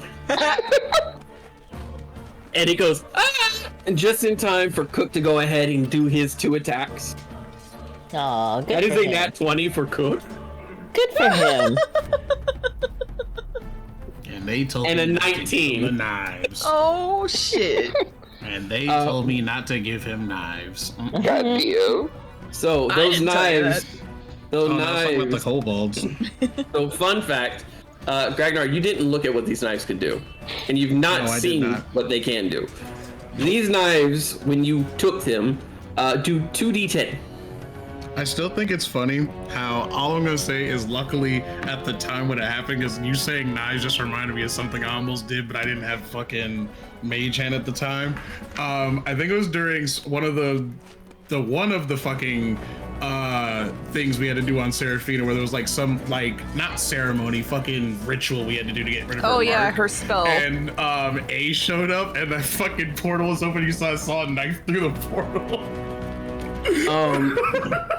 I want. Ooh. I So in total, 100% would have stole this shit. 32 damage. Oh shit! I want you to know the blind one just goes ah! and fades away. just fucking ah. Oh.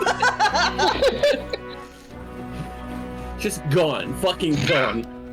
Yeah, because he was already fucked up by Garum, but just fucking faded from existence. And then it's going to be Ragnar. Ooh, that's me. That big still standing?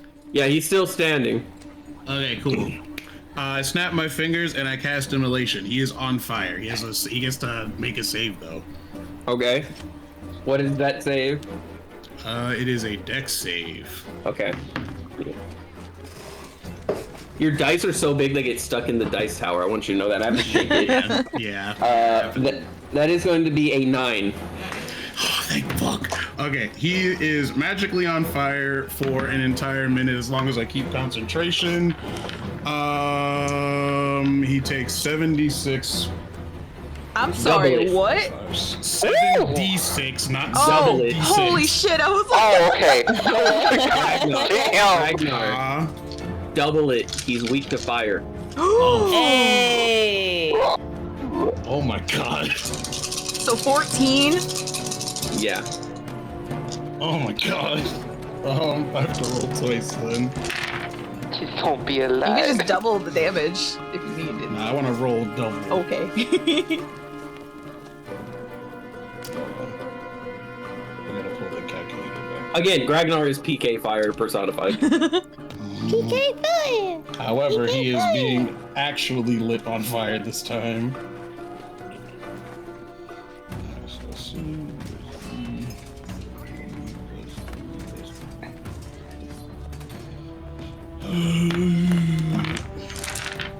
It is 7, right? Yeah, 7. Oh, fuck.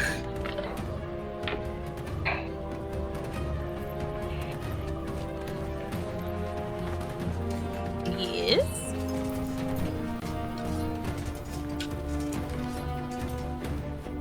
Oh, he He doing takes bad. 40. He takes 48 points of fire damage, and he is on fire for an entire minute as long as I keep concentration. So he will be taking.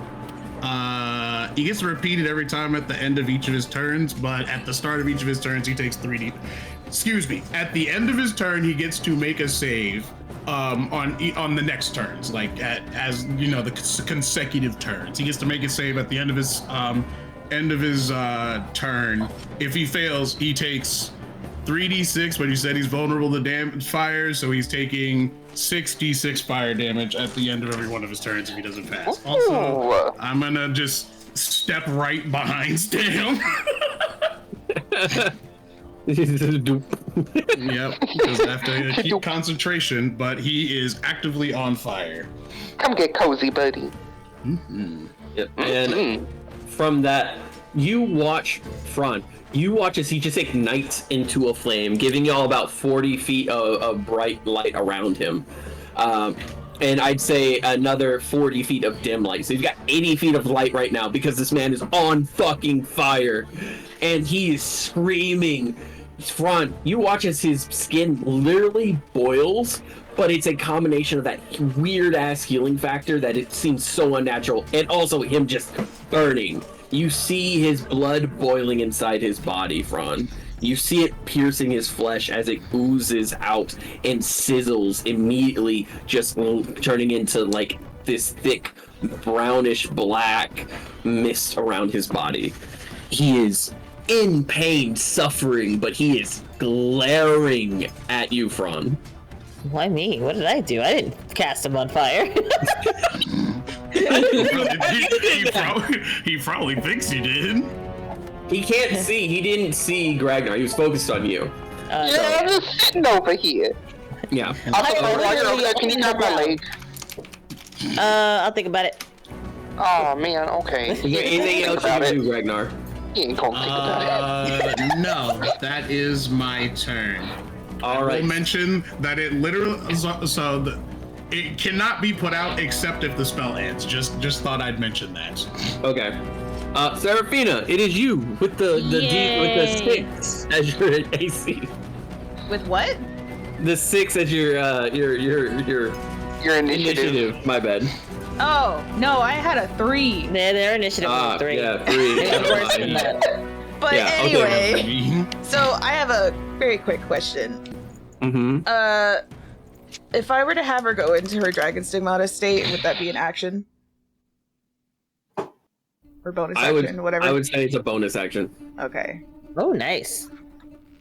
Because she's seeing Fran get attacked. That's gonna piss her off, so.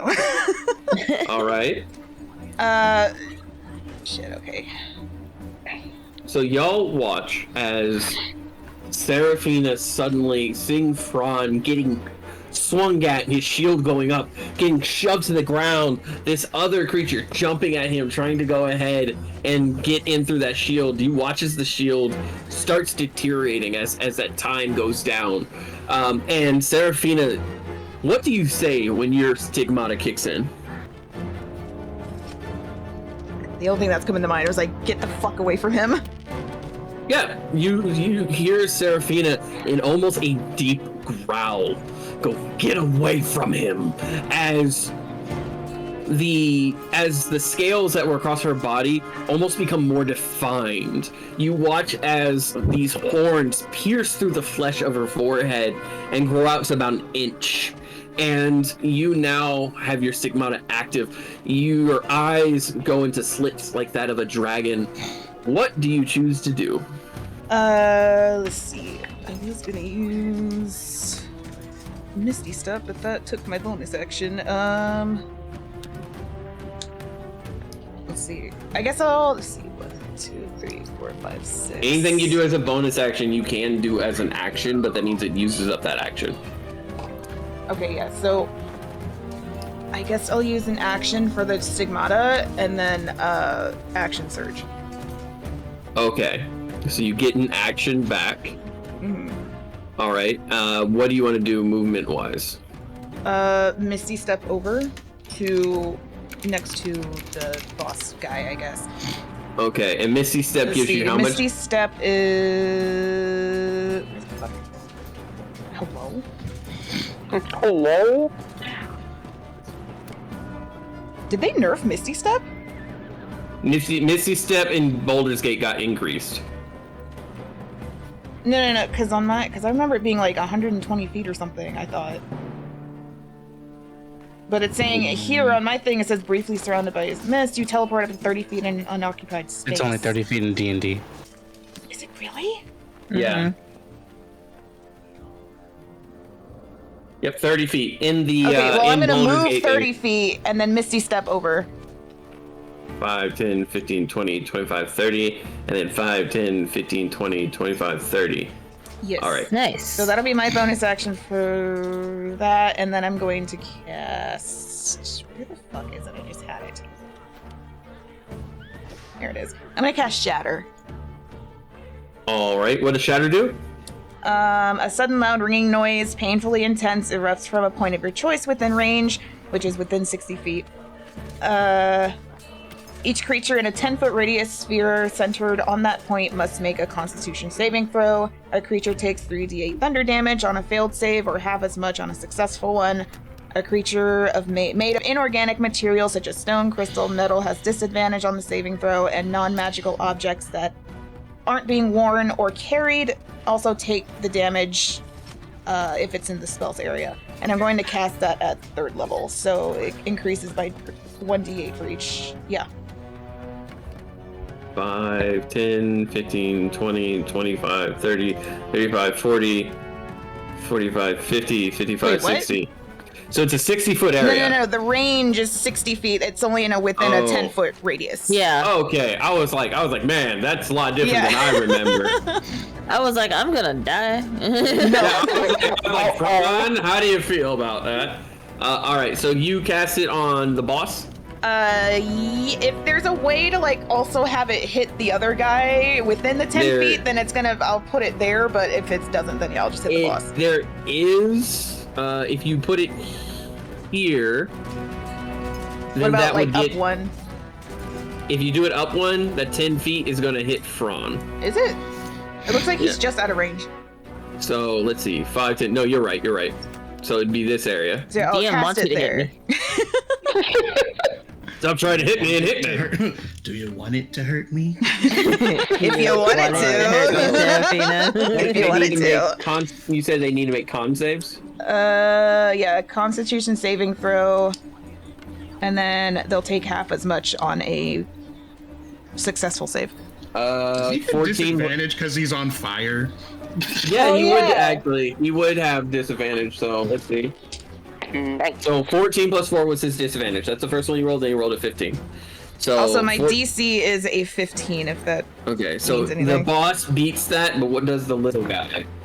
Of course he beats it. The little guy does not beat it. He rolled a 4 plus Okay, 4. So he'll take that full damage, and the boss takes half that. Alright, so let's see. 3d8, and then I'm doing it at 3rd level, so it's 4d8. Boop. Ooh. Okay, so 6, 5, so 11 plus 8, that's 19? Okay, so I 19 think, damage. hold on, let me double check. Calculator. 5 plus 8, yeah, that's 19, okay.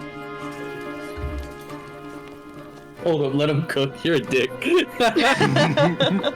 was actually for something you said earlier, but I forgot what you said. Oh, because Cook went. Oh, yeah. So yeah, he takes 19. Okay, so he takes 19, and the boss will take half that, right? Yes. Okay, so that's gonna be 9 and 19. All right, so we have that. You watch as this guy here, kind of like with shatter, you watch as his body goes into shock and he drops. He is taking some shit. He is down and out. Fran, you watch as the breath leaves his body as he kind of shivers from the shatter, and you see the blood gush out of his shoulder as if his whole body was ruptured. Dropping dead. You watch the boss sit there inflamed, on fire, and he's just screaming in pain as it hits him. And for a split second, he's able to focus a little bit more, like, you know, the shock of that secondary hit, like getting hit. Mm-hmm. He's like, he can focus for a bit more, and he's looking around. You can see that he sees Seraphina, he sees the other Cobalt, he sees you guys, and he's looking around as if like he's trying to figure something out. We're going to go top of the round. Luke, it is your turn. Let's go, Luke. It's me. For the time being, there. What? Did the boss get incapacitated, or is it? No, he's still. No, he's still going. He's just on fire. One of them died, but yeah, the boss is still going. The last quadrupedal died. All right, well, I'm gonna go behind the boss man and just do my thing. That's also rough terrain. Actually, no, it's not anymore. It's fine. Okay. Yeah, it's longer. 5, 10, 15, 20, 25, 30. There you go. Perfect. Hello, boss man. Hello. I'm just gonna do my great weapon fighting with my 3 attacks. All right. Again, his DC is 18 for attacks. Wow. All right. Well, my 3 attacks were 16, 17, and 17, and that's plus 6. So You hit all I hit all 3. I thought you meant like all of them, like that was the final numbers. I was like, damn, that was close. And you're like, no, add 6 to that. Add 6 to all of them. That's beautiful. So give me 1 sec. Let me do some. Great. Let me do Get the entire total. Let me do the entire total of them. First one is a 9. Second one is I re-roll that. Damage. Second one's another 9. Third, I re-roll those. Second one, 12. And then with Great Weapon Fighting, I add 10 to the damage.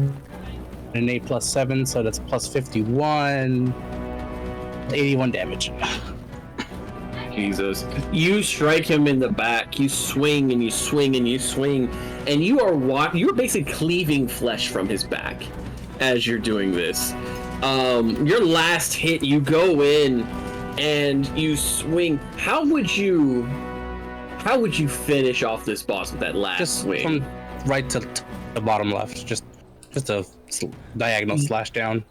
You bring that diagonal slash down, and you watch as it's not that the life leaves his eyes, it's that he's so surprised by the amount of damage he's taken. And you watch as he, while on fire, is cleaved in half. You watch Luke's blade just swing as he's cut directly in like a diagonal form. And you see the bubbling, gurgling of the flesh as if it's trying to reattach itself as he's being cut. But it's just too much damage too quickly. And you watch as his upper half slides off to the floor in this slunk of flesh, burning alive. And even though this thing has been cleaved in half, the last bit of oxygen is being absorbed by the flames. It is still on fire. It is still burning, and you watch Fran as, while there is no sound except for the crisp crackle of its flesh, its mouth gapes as if it's trying to scream as it falls.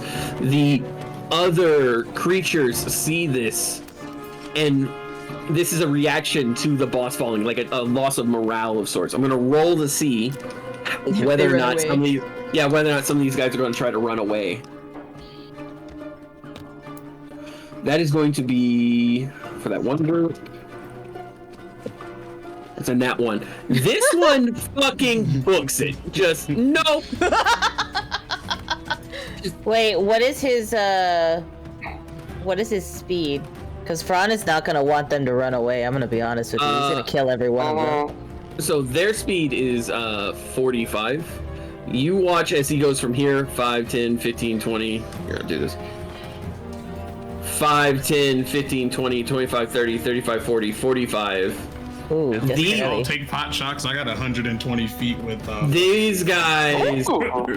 These guys also go to leave. He's going to try to disengage, but in doing so, he's going to give Cook an opportunity attack. Yep.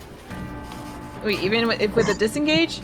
Is he Wait, does he have disengage? Because. Oh, I'm sorry. He doesn't have disengage. He's trying to run. Okay, I was like, disengage doesn't provoke attack of opportunity. And yeah, he's gonna get hit with a 19 across his fucking backside. And let's see what that damage do. That's gonna be a 10 and a 4. And a 7 and a 9. So yeah, you watch him get absolutely fucking slit across his back. He takes let's see, 10 and 4, that's 14, and then 7 and 9. So that's 16. So that's gonna be 40 in total. Nice. Across his back, and he's still going to try to run again because he's still got movement, which gives Garum an opportunity to just pop one in the back of his head. That's going to be 13 on the dot to hit him.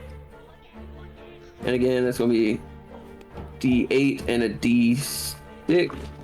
I didn't realize this fucking spell could upgrade. It's going to be 5, just enough to actually just, as he runs, he gets slashed, and as he runs, Garum just goes 1 right in the back of his head.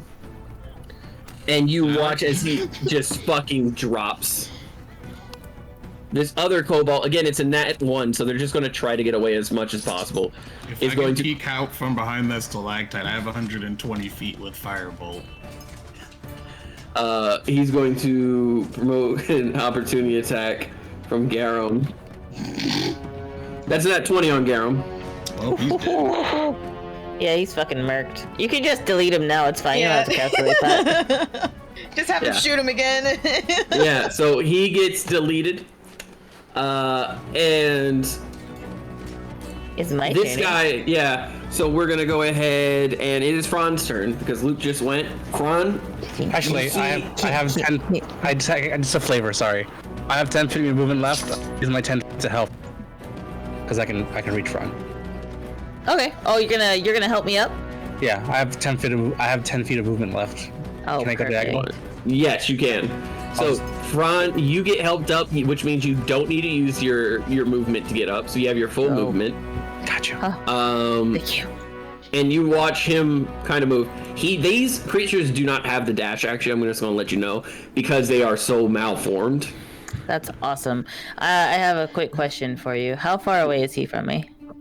5, 10, 15, 20, 25, 30. He's running away, right? So Yes. the last he saw, I was on the ground. Yes. Okay, I am going to run up to him and surprise attack him. All right, so you come up from behind. Yes. 5, 10, 15, 20, 25, 30. And you're going to sneak attack, so go ahead. Is he surprised? Yeah, his back is to you. Okay, I always crit surprise creatures. Ah, okay. And have advantage versus creatures who haven't acted, but he acted, so I always crit him. Just so you know. So roll your damage. Or rather, roll to hit, because again, it's a 13 to hit him. Oh no, it's I always crit. Always. Oh, okay. On surprise. Yeah. Okay. So that means that I get to. I'm gonna double the damage. Wait, but it's 6 o'clock and it's already dark out. What the son of fuck? It's daylight savings time. It is? When? Holy shit! Since today. Oh god, what happened? Whoa! Hang on. Are you just gonna boof him out of existence? I think so. I'm taking a picture of how my dice landed just now. Hang on.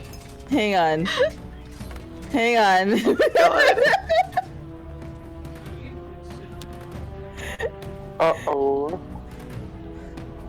I want you to know it was nearly a perfect crit. Oh shit! Oh shit! Oh, you're going to double that, right? Yeah. That's 12, 13, 14, 15, 16, 17, 18, 19, 20, 21, 22, 23, 24, times 2. Yes, you 84 absolutely... damage? You absolutely delete him. It's just kind of. Jesus. How do you finish him off? How do you... Nothing personal, Kobold. No, I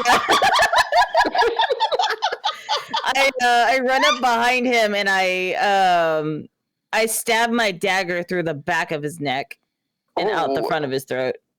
Okay. It's And just you- good business.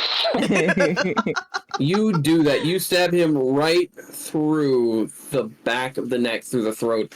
The blood trickles back onto your hand. Again, it's that dark, viscous form as you then just pull out, and he drops. He is dead.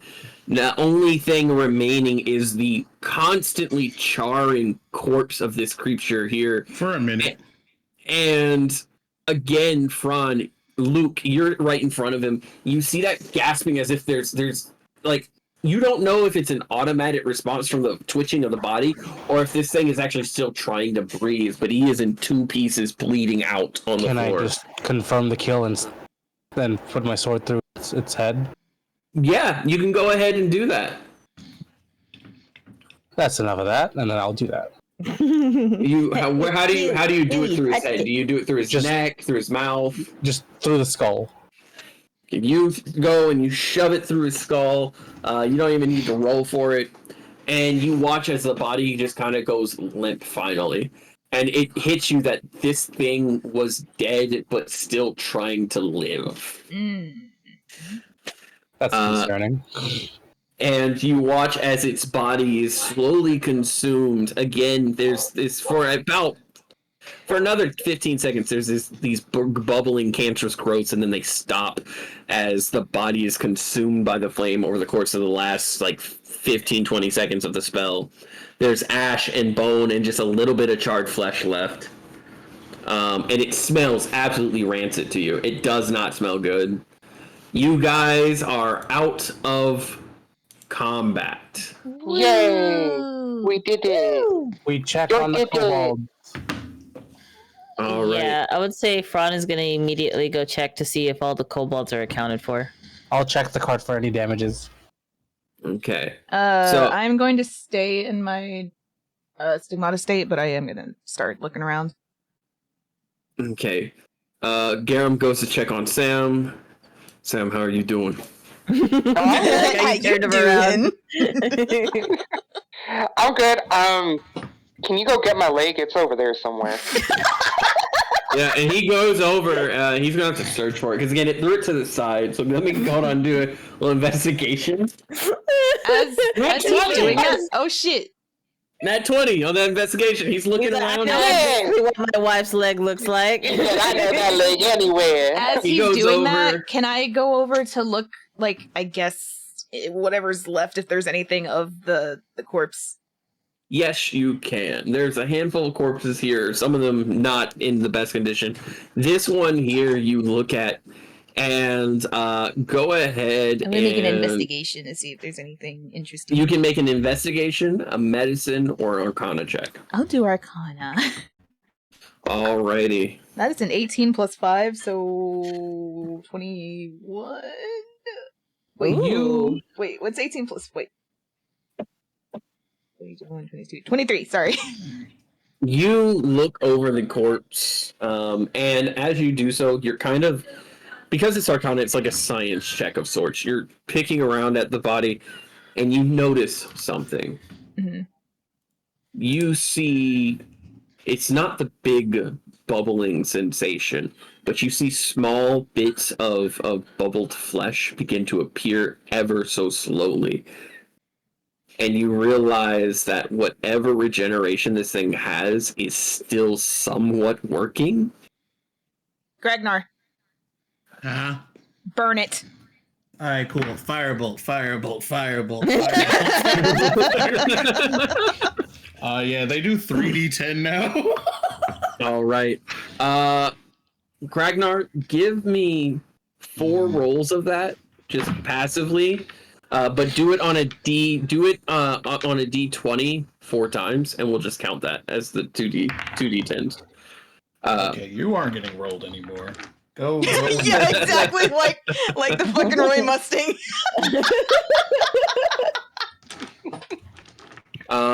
Fran, you look around, you see that all the kobolds are accounted for, even the scouts. Oh shit! They were all huddled together, hiding.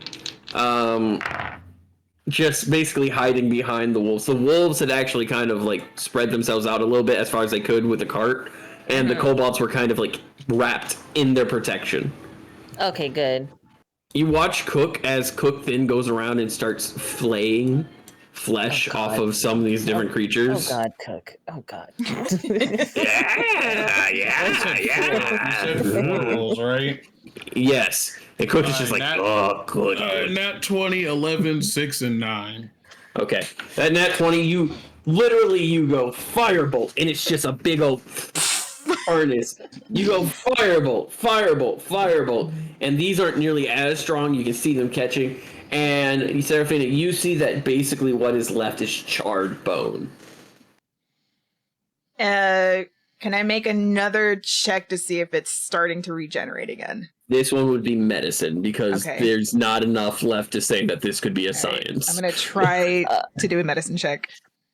Ooh, that's an 11. You look at it, as far as you can tell, you don't see any flesh on it.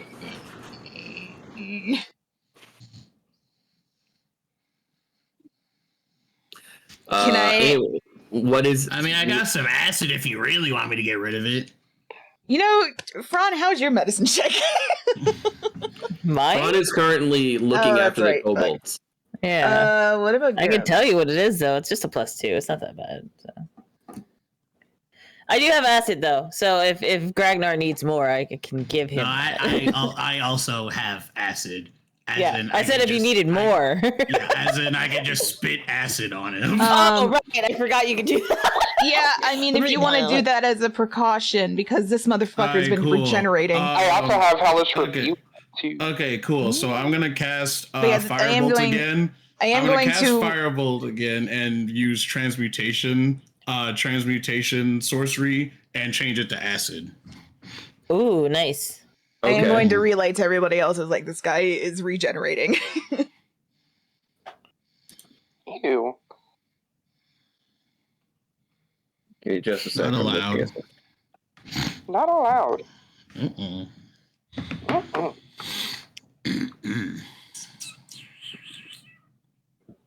Out of curiosity, I'm Okay. just gonna check a spell out that I have. So you go ahead and you said you're going to turn it into what do you I'm use? using Firebolt and I'm using a transmutation sorcery point and turning it into acid instead.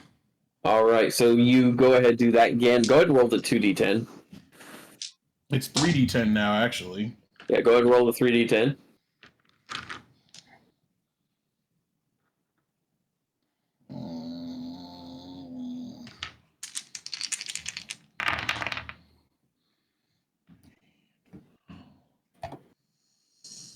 $17. Okay. You go ahead and absolutely cover him in acid. You watch the bones as they begin to melt. You watch as everything begins to disintegrate into that pool. You watch that the ground is bubbling. And it seems like you've gotten rid of as much as you could at this time. Also, finger on nose. Did we get confirmation if that was Davenar or not? It is not Davenar. It was green. Damn. It would have been harder if it was Davenar. Damn. Damn. Damn. Damn. Yeah. Well, now we know officially there's other Dragonborn down. Actually, hey, Gragnar, Mm. are you able to scoop up any of that, whatever's left over? Of If what's there is. left of it? If there is anything. You look at it and it's pretty much mush. Yeah, it's like mush and dirt. Can you I take think a he's kind of scoop? mixed. I think he's kind of mixed with that other guy that turned to ash over there too. So that's also not helping. Can you still take a scoop of it? Sure, I'll take out a potion bottle, take a big old scoop. Here you go. Thanks. Let me mark I off. want to keep an eye on it. Let me mark off one of my many potion bottles of emptiness. Hold on. What do I name this bottle of what? Dead goop guy. Dead. Dead goop. Yep. All right. Dead, Is anyone else question. doing anything? Yes. So after I check in on the kobolds, are they all good? Did they say that did anything happen, or were they just scared? You walk up to them, and as like they're all huddled around the dire wolves, the little one you talk to runs up and grabs your leg and hugs you tight. Oh. He stabs you. Yeah. God. Honestly, I'd respect that. I pat him on the head. I'm like, hey, it's fine. Everything's okay. This one is only about 1.5 feet tall. They are very much a small child, and they just hold on to you, and they begin to weep. Oh. Fran is gonna kneel down and give them a big hug. And they clinch onto you. They hold onto you tight, and they cry, and several of the kobolds come up and kind of pat them on the head and on the body. You watch as the two leaders who came with you... I thought they didn't. No, 2 of them stayed behind, 2 of them came with. Oh, okay. There's 4. Yeah. Eldar, Eldair. The 2 that came with you was one of the ones that was respectful to you, which was Eldar, and Eldir came with as well. And Eldar kind of just walks up to you and bows their head. Thank you so much. Sure. Yeah, anytime. But I do think we need to go. I agree. We probably shouldn't stay for too long. We really shouldn't. And Fran's gonna get up and signal to Luke specifically, so that he can gather everyone together to get ready to leave. People on the next layer definitely heard us coming. Yeah. Alrighty. So you guys. Yep. Luke is going to go ahead and kind of like get everybody ready to go. Come on, guys. Come on, let's go. Come on, guys. Come on. Can I Give me a request? second. I gotta put back on my foot. How are you guys going down the hall now? Probably me at the front again. I'm gonna be with Gragnar like I was last time. I'll be with them too, I guess. Fran is gonna be holding on to that little cobalt, by the way. And since we're going down to the next layer, we should probably have at least one of the leaders up there with us. Mm-hmm. All right, so we will say. I will mention that. Yeah, one of the leaders is with you. You have the two that are doing the scouting. And let's see, we're going to go ahead and do this.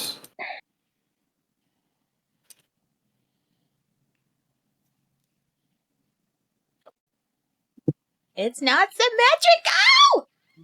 Yep, nope. It's not symmetrical. Nothing you can do about it. All right. With that, let's see. We've got Cook on top of the ship, on top of the cart. He's just looking around.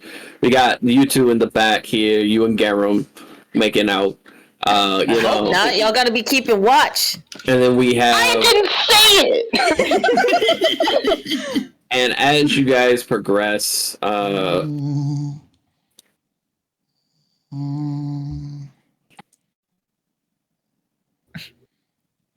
still trying to get my foot back on. I like to imagine this next layer. All they heard was just the most violent death ever, and then just continued marching. That was the quickest fight we've had, I think. I was actually going to say that was like probably the most efficient fight that we've ever done. That very did not efficient. take too long. y'all were actually so here's the thing.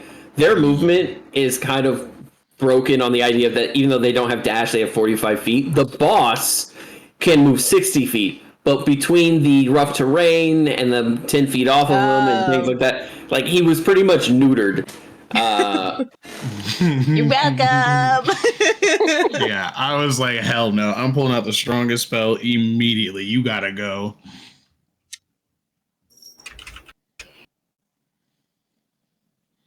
Oh, Yeah, wait, so- let me mark off my fucking spell slots. Also, what do greater mana potions do again? Greater mana potions. I have 2 of them. They give you spell slots of 2 or less. Oh God! We're like, The bug that was eaten. Oh No. His spirit haunts thee. Oh, Only Gragnar. No, it's Fran. He saw all the other spirits and he was like, "Yeah, this is where I gotta be." Oh yeah, you just made friends with all the other dead people around me. That's cool. oh, It's okay, his name I'm is, mourn you too, buddy. But his you name guys, is Bugnar. Bugnar! It is now. you guys are essentially brought to the entrance of a space that, right off the bat, y'all didn't notice. Y'all had to come at it at a weird angle. You know what I mean? Remember I told you about how these caves are. You had to come at it at a weird angle because it looked like it was just a 3-way, like a T. But then the other kobolds, yes. Did we ever go back to the Dragon Horde door? No. Oh, I was making sure people forgot about it. I was going to go back for it. Sam's dismay as well. sorry, that's something I just remembered. And I was like, wait a minute. That is the first thing written down in my notes. I just remembered it. I was like, wait a minute. And I will say this: there were items, so. It did get skirted. I was assuming as much. Don't do that. Don't give me hope. But yeah, y'all came across this area with the kobolds here, and the leader of the kobolds steps forward. Again, y'all have spent about 6 hours going down this path, and they said it would have been 6 hours to get to the next level. Mm-hmm. Okay. Now, this is the part where the kobolds will essentially be separating from you guys to head this way up to the upper layer. Okay. So they're moving that way up to the upper layer, but they stop here, and the leader, who liked you guys, Eldar, proceeds to walk up to the wall, step to the side, and then shimmy. And you hear scuffles of like footsteps and things like that, and you hear, "Wow, what's the password?" Say it again now. What's the password? Oh, okay, that's last month's password, but that is this month's password too. We don't really change the password. Alrighty. And you said you got biggins. How many biggins? Oh, that's a lot of biggins. And you see someone peek their head out, and it's a black. Technically small right now. It's a black kobold whose head sticks out, and you just go. He goes, "Oh, that's a lot of biggins." Oh boy. One moment as I talk to the big boss. Big boss. Big boss! Why does he shake when he talks? Why don't you shake when you talk, huh? Huh?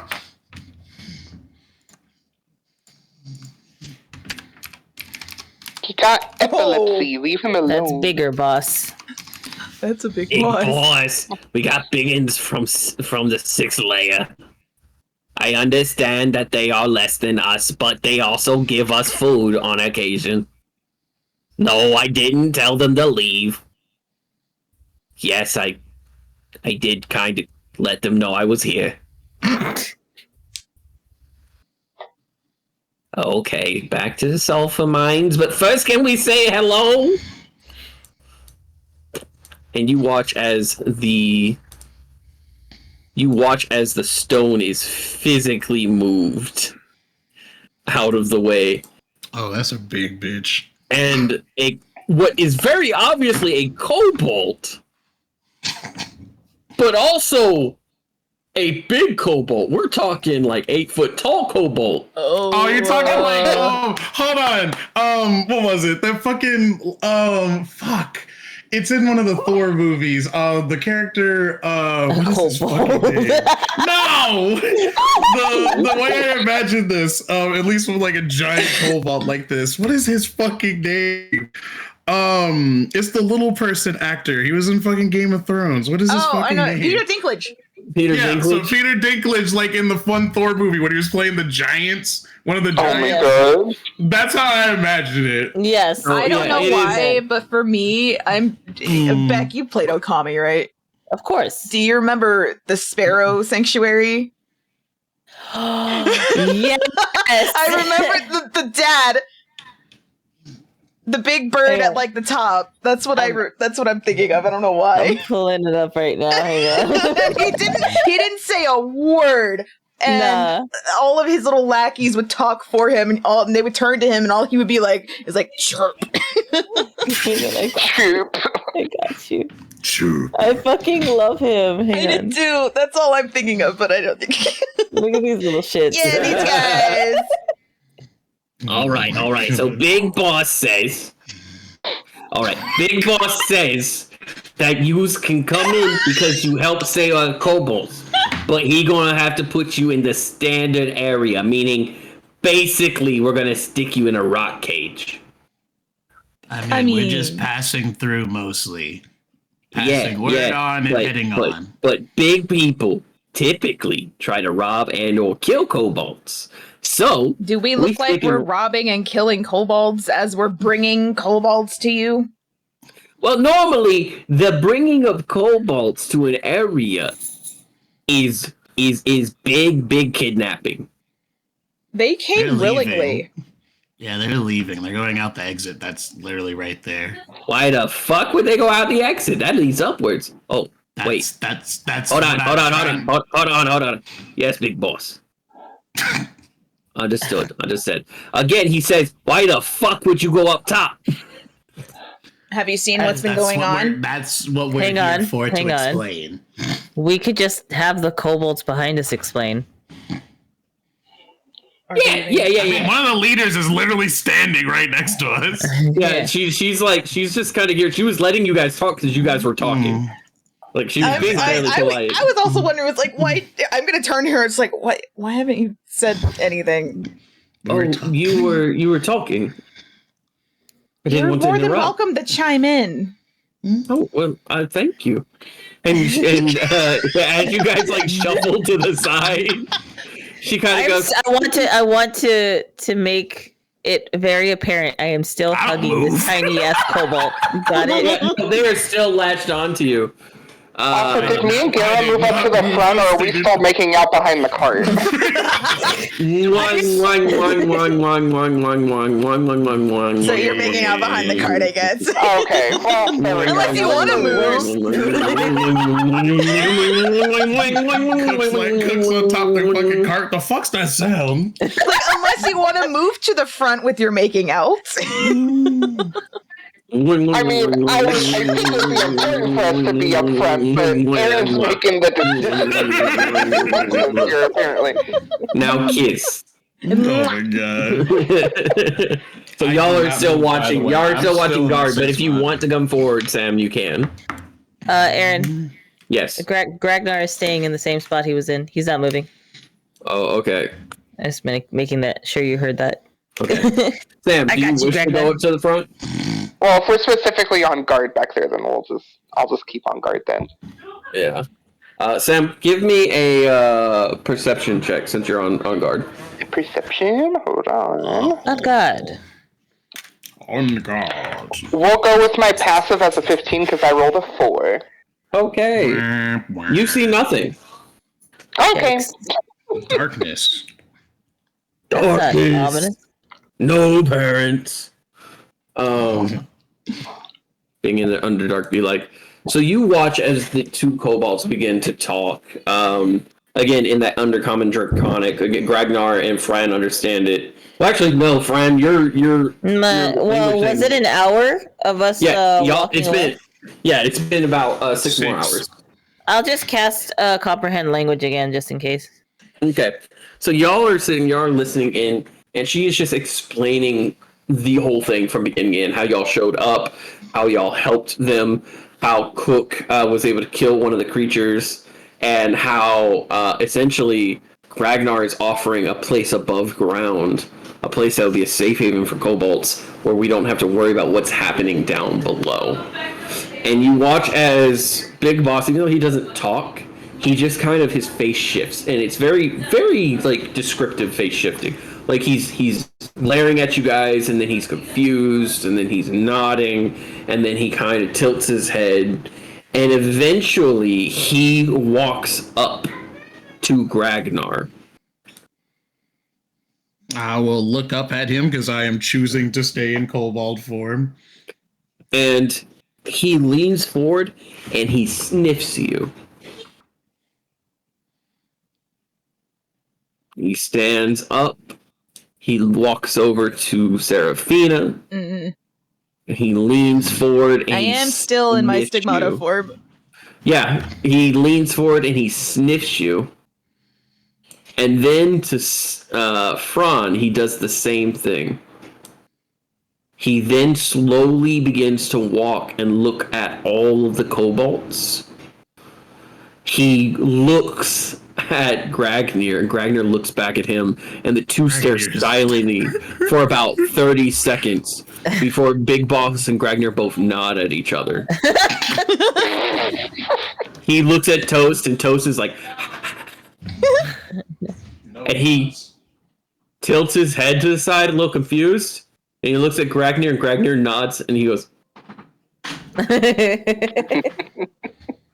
He sees Cook up top, and Cook is like got flayed meat laid out, and just kind of like, yes, this one is gonna be good for stir fry. This one will be good for fucking cards. Yeah, this one will be good. It's gonna be real awkward for Sam and Aaron when they see a giant ass kobold. Suddenly, a 8-foot tall kobold comes around. Ah. And as you go, he goes. I am so sorry. Hi.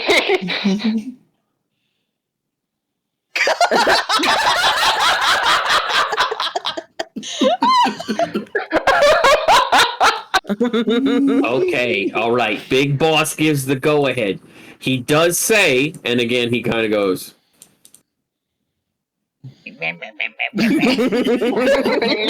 Okay. So everyone of the biggies, you go into the rock room, but the two in the back get their own rock room. Okay.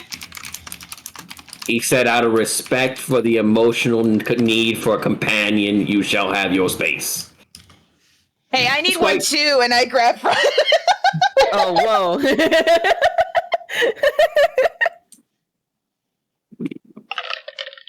So it's been about 6 hours from the last layer. And he like looks at you both. And you watch as he takes his hands and he slowly slides you together. Oh my god. And he kind of grabs your heads and he like looks at you both. Ragnar, is this normal? Probably. Oh. And he goes, Hey. Now kiss. Honestly, that's what it felt like for a second. I thought I was gonna do that too. Okay. So you guys are gonna have 3 rock rooms. Aaron, I can't. 3 rock rooms. And just to let you know, the rock rooms are technically supposed to be places where you're stored when you're going to be food or prisoners. But guess what? We gonna make sure you at least get 3 square meals a day. Why he bobbing like that? Why don't you bob like this? Why you talking shit?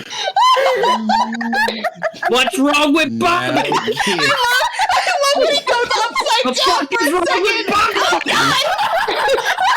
Someone clip that, please. Someone clip Person.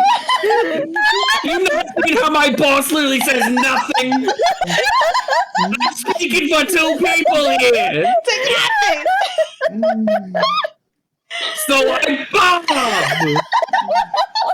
And sometimes I shake. You got a problem with that tall one? I love the idea of that. Everything is going on up there, and Sam and Garam are still in the back just like. What you got against the fucking Bob? Oh my god. I want you to know I said that out of character.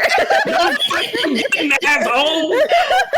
I heard you loud and fucking clear! Loud and fucking clear! Oh my god. So anyway. Oh my god. So we're getting 3 square meals a day. Is that what you said? I'm trying to like iterate that we're not trying to stay here. I'm literally just passing on the word. If you want to go with them, and No, you don't understand. They got enough time to get out, but the darkness comes in another 2 hours. We'll be fine. Oh, okay. No? No. I will take the show. Okay. Do you want to be out in the dark where you can't even see them coming? Please be No, we don't.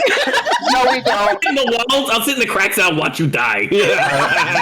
I'm also here, and I personally do not want that. Oh, that's right. Luke can't see.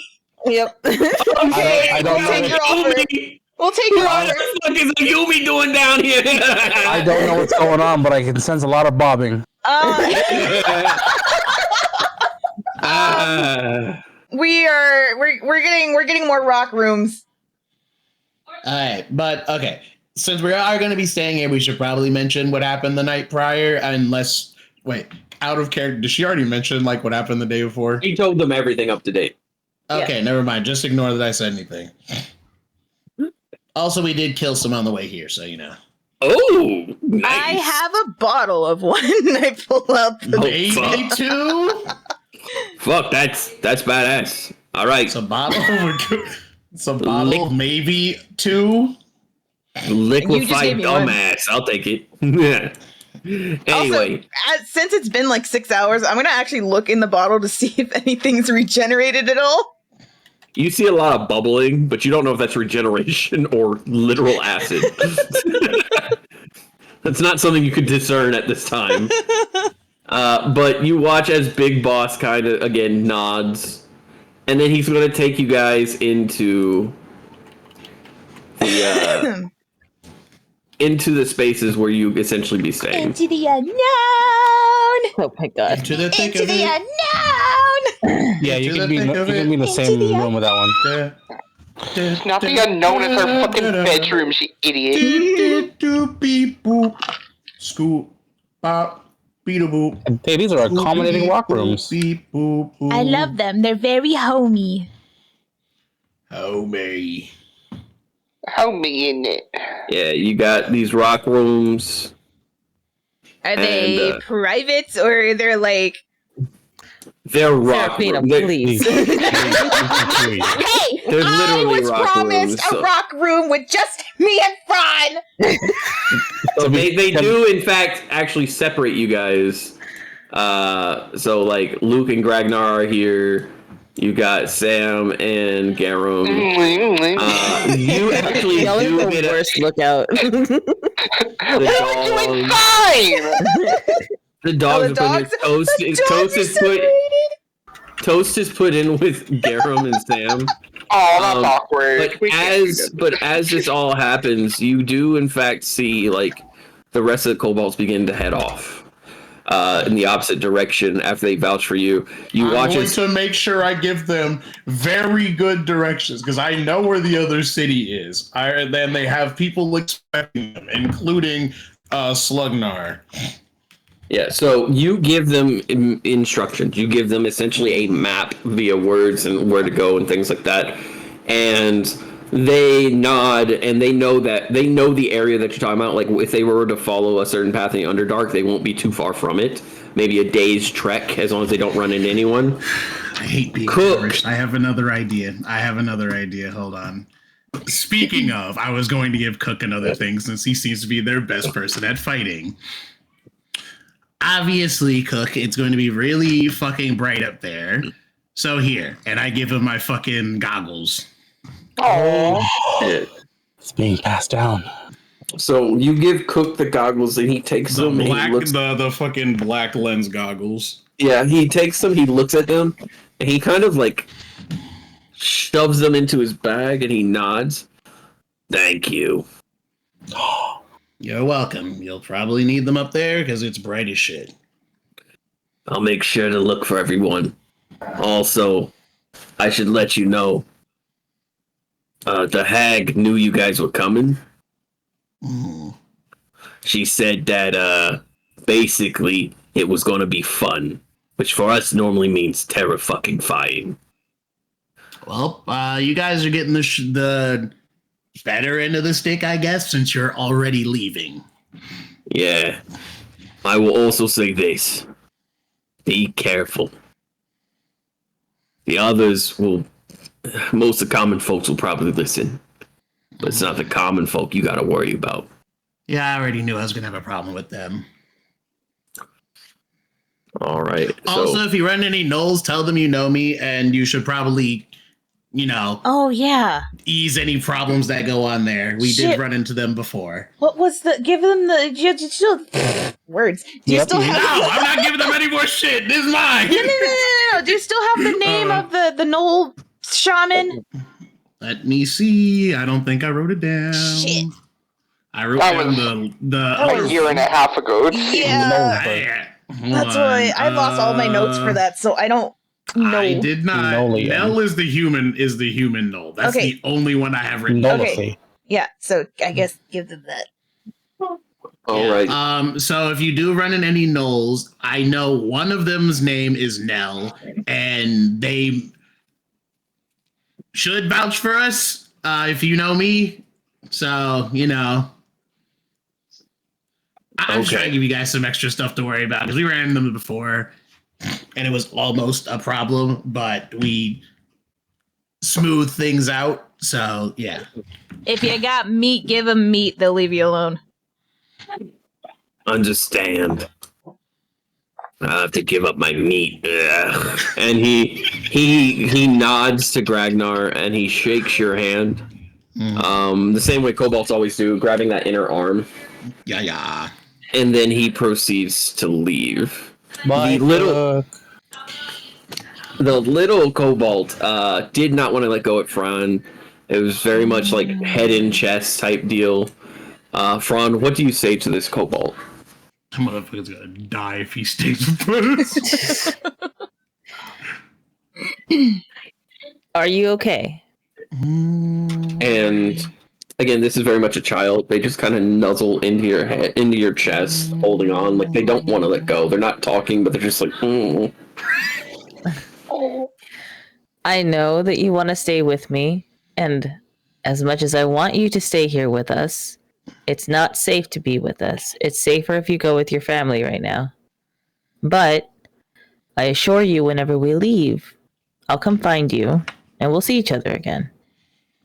And you watch as the leader, Eldar, walks up and kind of clicks their tongue a little bit, but it's not like a negative thing. It's like a comforting sound. Gragnar, you know that this is something that like kobolds will do for their children and things like that to kind of comfort them. It's a clicking sound that makes them feel at ease. And you watch as they just ever so slowly over like the next minute or so let go and then hang on to the elder. And they will go ahead and wait, before he goes, what's his name? He doesn't have one yet. Why not? Kobolds receive their names after a certain period, but their parents died before they could give a name. We could give. And you watch as the elder kind of shakes their head. They must earn their name through attribute. Kobolds in our city earn their names based on attributes or deeds. Normally it is given by the parents, but once they go ahead and actually do something, then they will earn a name. Wait, and Fran's gonna reach into his satchel and he's gonna pull out a flute, a little wooden carved flute. You're gonna give him your flute? And he's going to kneel down to the child kobold and hand it to him. And as you do, they look up, they see it, and they look at it. They've never seen one before, so they're just kind of like looking at it, and they go to reach for it, and they grab it, and they just kind of bite it a little bit, like. And Fran like takes it real quick, and he plays. I'm gonna use performance, and he's gonna play him a little lullaby. Okay, so go ahead and roll performance. All right, one second.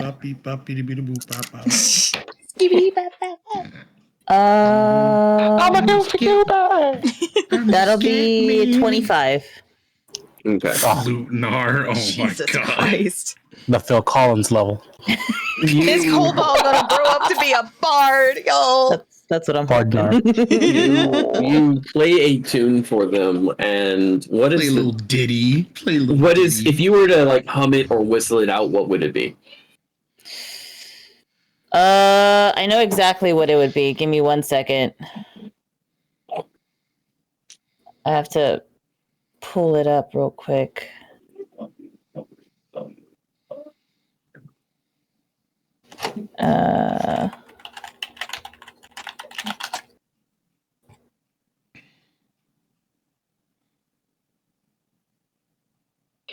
Dream, dream, dream, dream, dream, dream. Close your eyes, shut your mouth. So I'm gonna post it in the chat. Mm-hmm. This is normally played on Oh my fucking god! It's normally played on a I think it's like a guitar or something with strings, but I'm playing a flute version of it. God. Oh. Jojo knows what it is. It's a very Random-ass sweet ending. song. So If It is the ending theme to Outlaw Star for those who will not be able to hear it from us because copyright. Yeah. Feel free to look it up, but this is I can try to hum it. Okay. Hang on. Well, I'll try to whistle it. Hang on. I don't know if whistling will come through on my mic.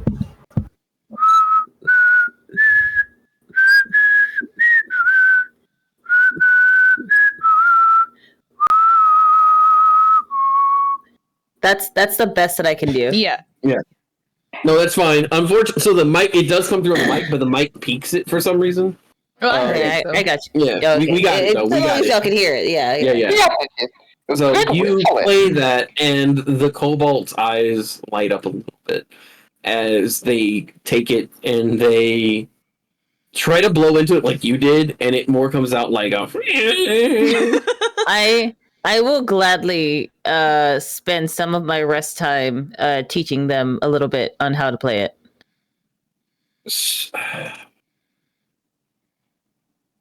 Okay, we will say that the kobolds stay the night here and then head out in the morning to allow for that interaction because they were going to head out as soon as possible. But they will stay because by the time you guys get situated, there's less than an hour and a half before the night falls. And you physically watch as the kobolds begin to build up walls and just like make it look like the walls caved in.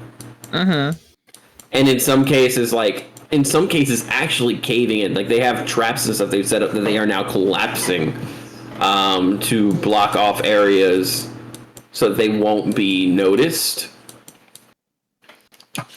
And you watch as Big Boss is like nodding, giving directions, and then you have the younger kobold that's there, and you don't know what his name is, but he's just like, yeah, and then you go ahead, you move the rocks over there, and then once you get the rocks done here, we're going to put them over here. Then we're going to go ahead and we'll eat everything tonight, guys. We got to go ahead and move it. We'll do it over here. And my name is not Shake-Nar. It is now. We do not have Nars here. We are a class in ADHD Nar. My name is Brick. Brick Nar or just Brick? Just Brick! The names are the lowest of the class! No offense.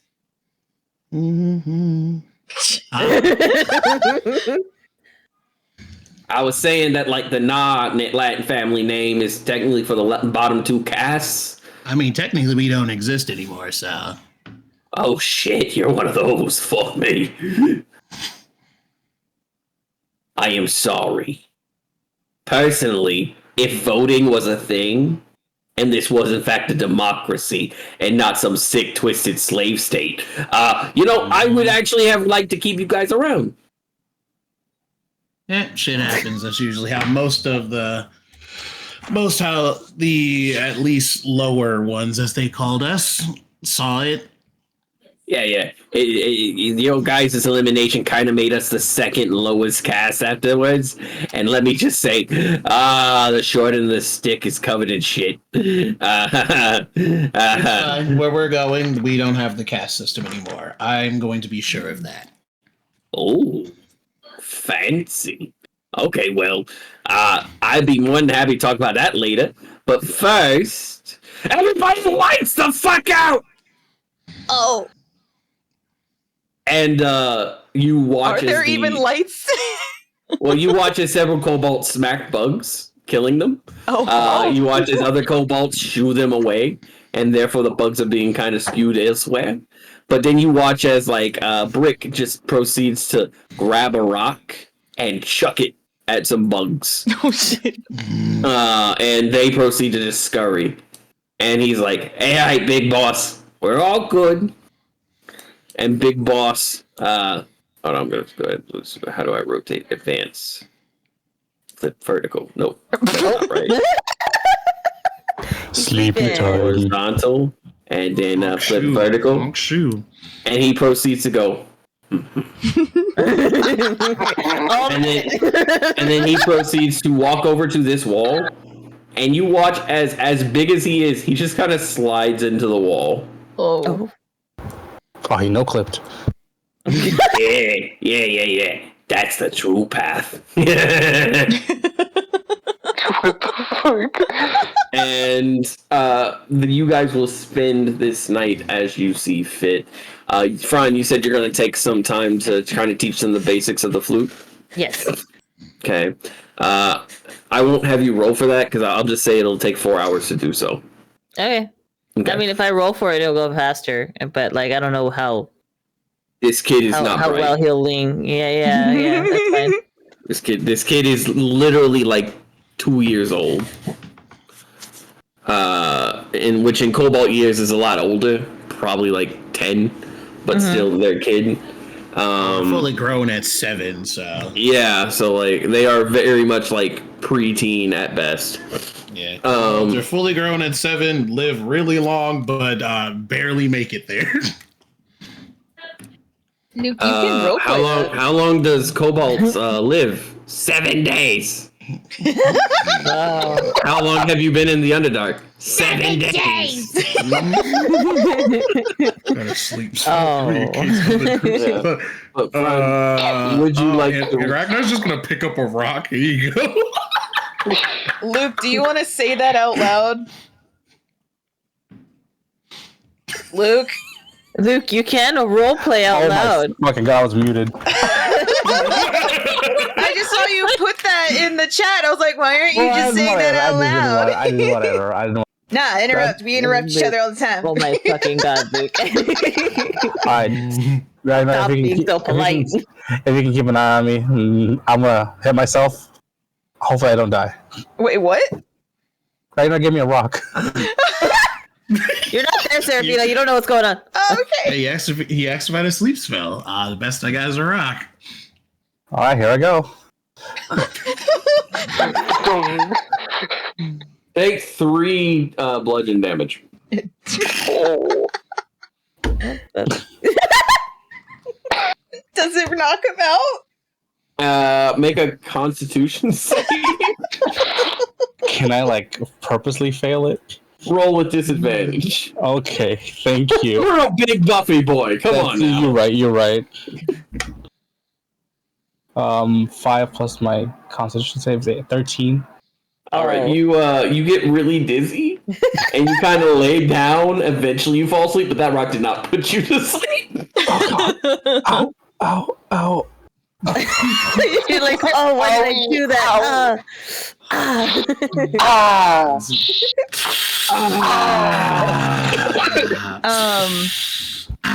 So as we're, I guess, winding down, I am gonna look at the bottle of goop some more just to double check. Who's gonna be on goop watch? There are things floating in it, but you don't know if they were there before. How would I not know they were there before? Because there was lots of bubbling, and the bubbling has begun to stop. What do they look like? They just look like floating particulates. Can I make a... I don't know if it would be medicine. It would probably be medicine with disadvantage because, again, it's a bottle of... I know, I'm paranoid. I don't want him to fucking come back. Everybody's gonna have nightmares of this dude clawing out of the bottle in the middle of the night. I'm also suspicious at how easy it was. That's why I'm just like... I mean, he did get hit with a disintegration. That's a nat 20. Disintegration, a shatter, fucking Lit him on attack fire. grab. Well, I got a nat 20 plus the 1 in medicine, so 21. You look and you see that the particulates do appear to be trying to grow, but the acid is keeping them from getting too big. So as long as it's covered in acid, it shouldn't be a problem. Well, we left it covered in acid, but the acid could also dry out, I guess. I don't know how acid works. Acid evaporates after a quick time period. Yeah. I mean, considering it took 6 hours for you to get that much in the bottle, we should probably be fine for a little bit. Keyword probably. I mean, I don't know. I'm not there, so. Yeah. How would you? would you go about? How would you go about trying to teach a kobold who's never once seen a flute in their life how to use one? It's a good thing that in real life I've played the flute. First thing I would do is I would teach them how to blow into the flute, so that they can make a solid sound. Once they start doing that, I'll teach them how to properly hold it. And I want to clarify, it's not a flute where you have to hold it up. It's not like a sideways flute. Not a sideways flute. It's one of the flutes that you can hold in front of you. So I tell him that it's kind of okay like a recorder. Yeah, so I tell him it's okay for him to look down. I tell him that it's okay to look down and look at your fingers whenever you're doing specific notes. So that's something. This would be so funny. That's something that he could do. So Fran is going to teach him how to blow into the flute, and then he's going to teach him a couple of notes, and then he's going to teach him the starting point of that song that he showed them. Okay. In that order. Within the 4 hours, you're able to go over the basics on how to hold it and blow through it, and you teach them a handful of notes. You do go over the beginning of the song, but they're not able quite to grasp it. Let me go ahead and I'm going to roll a performance check for them. I remember what I wanted to do. That's a 19. So they actually, give me just a second, Seraphina, I'll get to you. They actually go ahead and are able to get the handful of notes you teach them, and they learn the first 4 or 5 notes of the song. They really take to this this flute fairly quickly. And Fran's like giving them praise and everything like that, telling them how good they're doing. Yeah, they're enjoying themselves, and as the night goes on, they are called to take a nap, to sleep. Again, like, you know, they don't want this kobold child to be so sleepy they can't move. And you see them, they wave back to you as they then go ahead, and they go off into a different area with the other kobolds. Again, the kobolds aren't sleeping here, you guys are, because they're worried about you. Again, worried about me. You were vouching for them, and they're just your friend group. I would like to clarify that wooden flute does have P and then A carved into the side of it before he handed it over. Okay. That's not what I thought you were gonna say. No. That flute has P, and I was like, huh? It's the piss flute? Oh, my initials. The piss flute. Okay. And so with that, you guys now have your nighttime, which means there's going to be another. Oh, what were you going to do? I was going to say, before Seraphina and Fran actually go to sleep, I would like to use the scry spell again to look for Fran's dad. Oh. Do you have an item that is I have a picture drawn of him by Fran. Yep. Okay. Alrighty. And the scry spell will let you know where a person is. I'm going to bring it up so I have a pretty good idea. Scry spell. Scrying. Because we were talking the other day and we were like, he wasn't at the wedding. Where was he? And it bothers Fran so much. Once again, I'll post this picture so everyone sees Fran's dad. So you have a... Fran drew a picture of him, like, to the T, pretty much, I think. Yes. So, let's see. So it's going to be a 10 plus 5, because so it would be hand, like 15. But then you subtract, because you have a picture, so you subtract 2, so it's going to be a DC 13. 13? Yes. So is that just a straight 20, or do I roll Arcana or whatever? Or Wisdom? 20? It's a straight 20. It's just a straight 20? Yep. Okay, and you said DC 13. So let's see. It is you can see or hear a particular creature you choose that is on the same plane of existence as you. The target must make a wisdom saving throw, which is modified by how well you know them. So the target must make the wisdom saving throw. The target? Yeah, if a target knows you're casting the spell, it can fail the saving throw voluntarily if it wants to be observed. Ooh, it's really hard. Yeah, so it needs to be a 13. He has to beat a 13, which Okay. Fran's dad being who he is, I'm going to say I don't need to make whatever wisdom check? No, it is okay. up You on... just have to... So we're going to say that he because is I am also still in the stigmata mode, so I don't know if that might help. I get a +1 to it, but that's all it says. Other than it's not a roll though for you.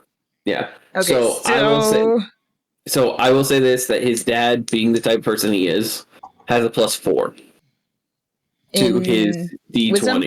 Yeah, his wisdom. So we're gonna see how that goes. Okay. Oh, fingers crossed. Fingers crossed. 7, 8, 9, 10, 11. Okay, I just beat it. No, you don't need to roll. No, for the DC. You don't roll for that. Oh, wait. Oh, okay, I'm confused. Yeah.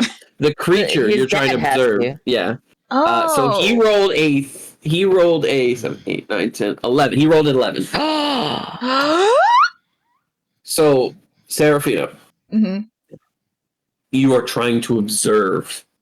I'm just trying to see where he might be and like observe him and I guess his surroundings, whatever information I can pick up. Seraphina,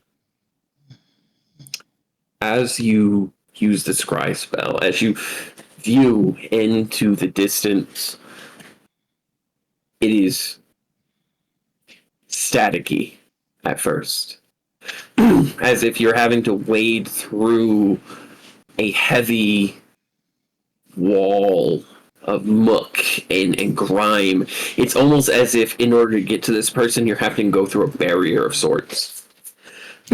But as you do, you see a man sitting in a chair. He's sitting, and it looks as if he has a fork and knife in his hand. And as you connect with him, he stops. And he places his fork down. He places his knife down. And he crosses his hands and he leans in his seat. Oh, shit. Nosy, aren't we? And he stands up in his chair. And he walks over again. You only have about a 5-foot area around him that you're able to see. Normally, when you last did it with Davenar, you could see the area around him. You could see through his eyes. Can I get a slight idea of what it looks like?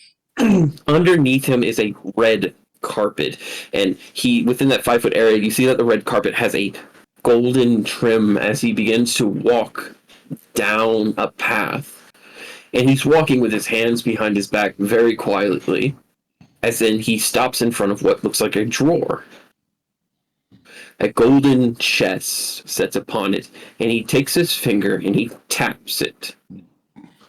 And you watch as this twist of arcana and magic and runes begins to unfold as the chest unlocks itself.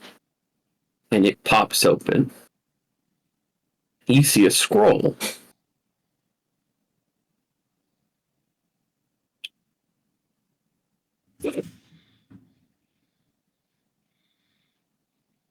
Let me see who sees.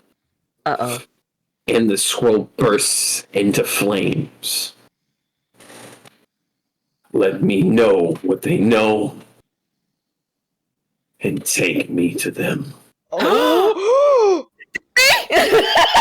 And suddenly you lose connection. Oh, man. And as you come forward with your vision blurred, Fran, you hear the whoosh of wind. And your father steps through of smoke and gas into the darkness. Oh. And he stands staring down at you. Uh-oh. Oh, shit! And he sees Seraphina. Oh, shit. Oh, shit! Oh, shit! Right. Oh, no! There were easier ways to say hello. And you watch as he dismisses several spells he had set up. You watch as underneath you, Seraphina, there was a rune that was not there before, and it disintegrates. Shit.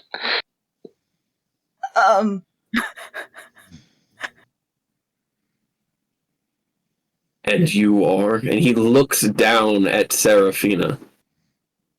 Very, very nosy. I asked her to. I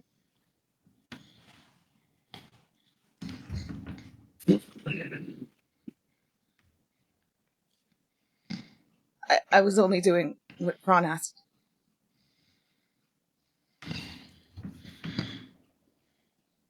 And he walks towards you, Seraphina, and he leans down, the white tuft of hair slightly falling out of place. Ah! God damn. Oh, that's hot though. Oh, that's kind of hot. I think you might want to think twice about doing my son favors. Sleep. And he touches your forehead. The counterspell, bitch! And sleep is an auto success spell. As long as your HP is below a certain point, he can do it at 100. That's bullshit! Oh! I can't counterspell? Nope. Sleep is not something that can be counterspelled. That's so It can be counterspelled if you're not the person being hit with sleep. And you go limp. And he stands back up. He pulls his hair back. And he also casts. You see his ring friend light up. You know that your father, while not a mage himself, has very well prepped himself. And you watch his ring of silence go off. Oh. And a ball of silence that essentially encompasses the doorway so that no audio can make it past it. Oh. May I ask why you proceeded to step in on my private time? Because and I was you're in the worried. Underdark? Oh, that's a different story altogether. But you were worried about me.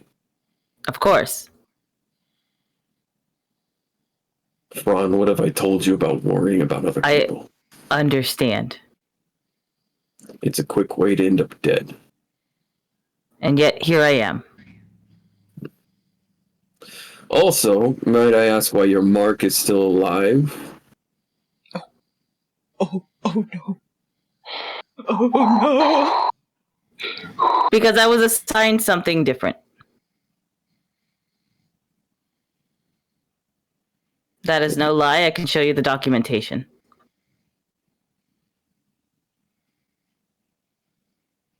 And he proceeds to pace around you, scrutinizing you, looking you up and down. Fra, have I ever lied to you? No.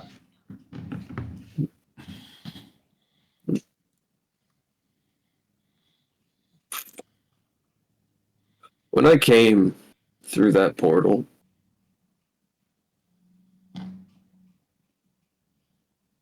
what were you looking at? What do you mean?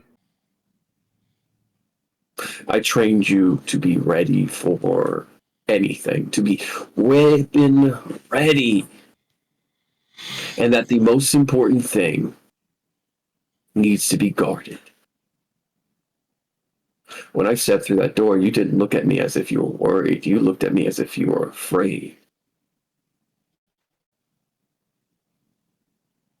Am I wrong? No. So I'm going to ask one more time, Fran. And he puts his hands from behind his back. From a father to a son. Why is your mark alive? Because that's my wife.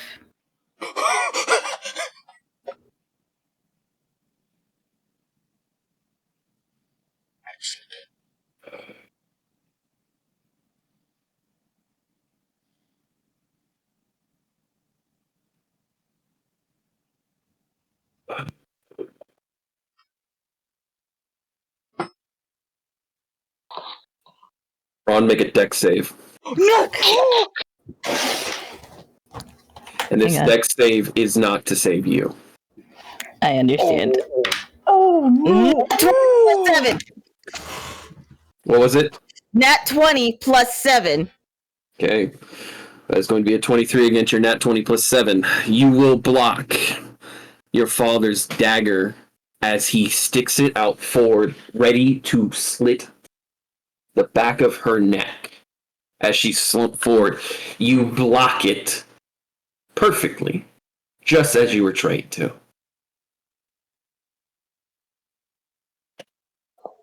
And he snaps his finger.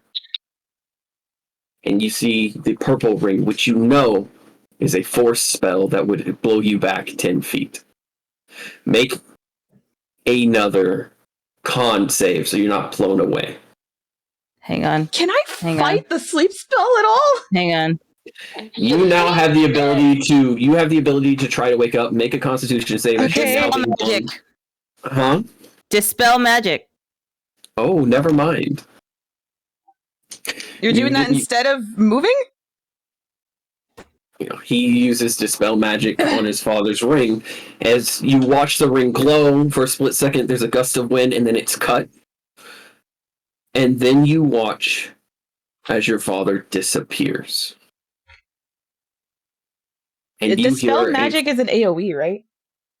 it is an AoE for no, it's not. It targets a particular Okay.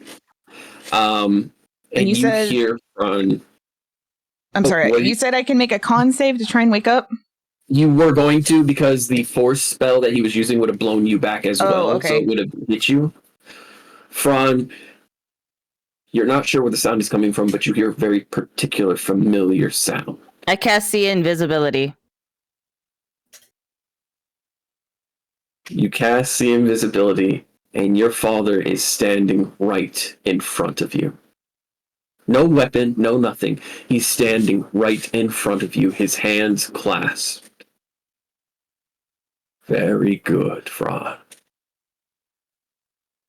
You might actually be able to protect the things you care about now. But I am a bit peeved. At what? Stand up. He stands up. And he hugs you. I'm on edge, so he's Ron is just like ready at any moment.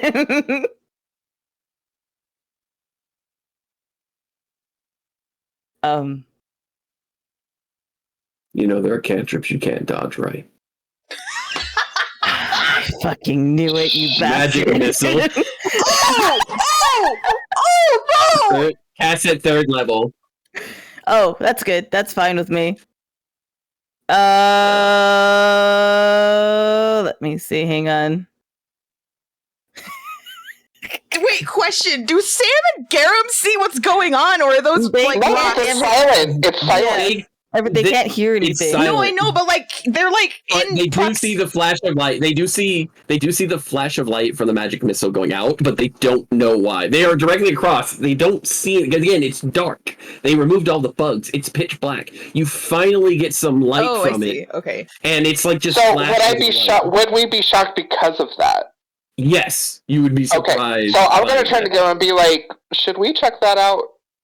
And Garam's going to look over as the light flashes. He's going to try to make a perception check. Oh, did he fail it? He got a 3 and a 4. Oh. He's like, Okay, no, but can I you know what kinky die. shit You can they're make a into? You can make a perception check. You Give can him make a a perception- different die. I'm not gonna die. No, I say give Garum My a different stupid die. horny husband over here. This is the 3rd die for Garam. This is the 3rd. Wait, DM. So he Yeah. cast that spell in front of me? He's touching you, and he casts it at point blank range.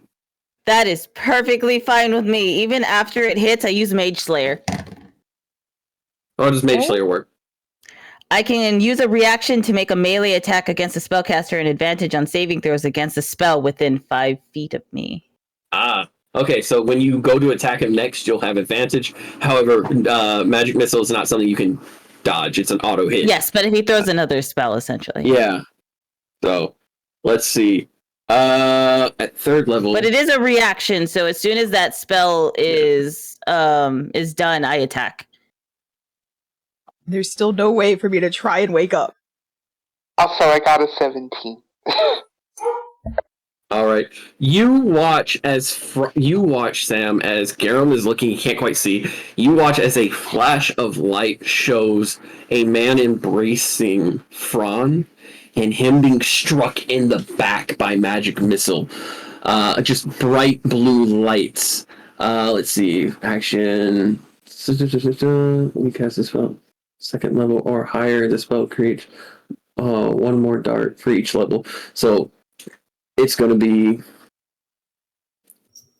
it's a creature of your choice. So as that happens, Sam's going to turn to Garen and be like, "Oh hell no, let's go!" And then we're going to go over there. All right. Is there still no way for me to try and wake up? You are asleep. Well, I don't know if I can fight it. Sleep.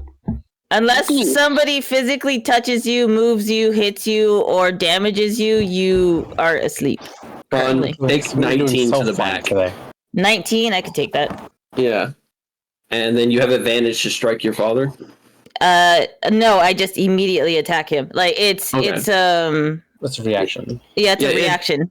As a reaction, do you get advantage with that reaction, or? Yes. Advantage. Okay, that's what I was saying. So go ahead and roll. Your dad's DC is 21. That's fine. Damn. I'm not trying to stab him. I don't want to do that. Fran would never do that, unfortunately. So what he's going to do is, because it can be a melee, so what he's going to do is he's going to wrap his arms back around his dad and pin his arms to his side and try to suplex him.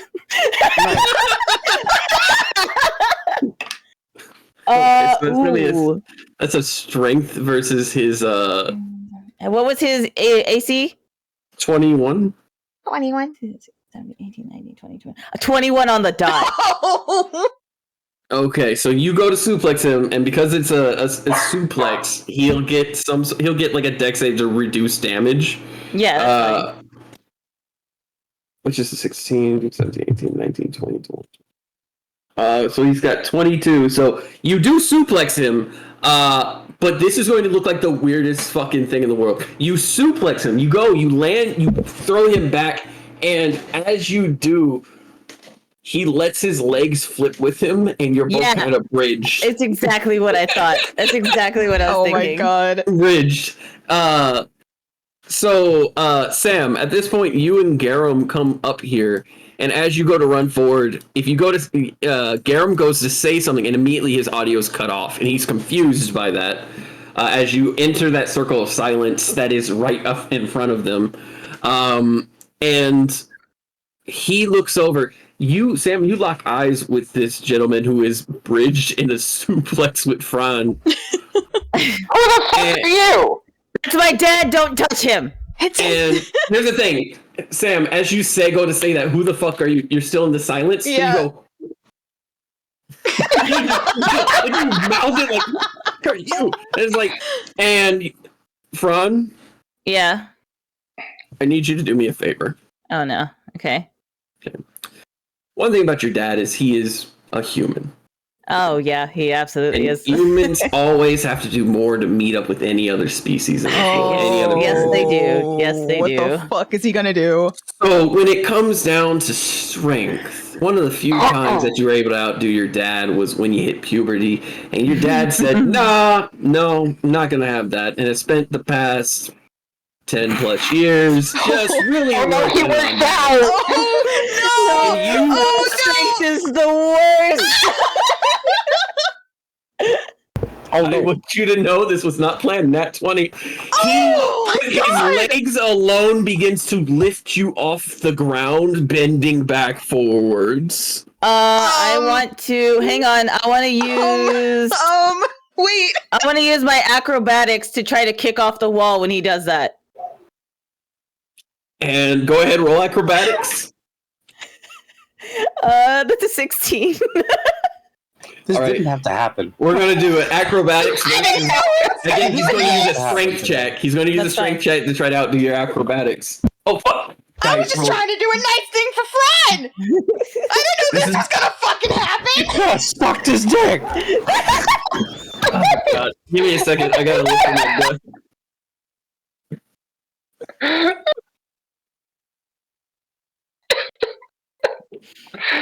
He lost the dice. Oh no, it's Jumanji. Damn, We'll look at never them know. We'll cheeks, never know. though. Oh, you can grind meat on those. God I damn. chose. Me and you didn't think this was gonna happen. He's from the assassin family. I chose the correct night to brick myself. Yeah. And you brought him to the worst fucking place. The Kobold. Give me a second. Take your time. Take your time. No, because Fran was worried. She was like, I can do the scrying spell again if you want. And Fran was like, you can? Let's bring the racist assassin to the Kobold. That's not racist. I'm assuming at this point. It was really weird. That is a fair assumption. Every interaction Gregor has had with his family so far is Okay, but it was also really weird that What he wasn't happens at when the we fucking fuck around? wedding.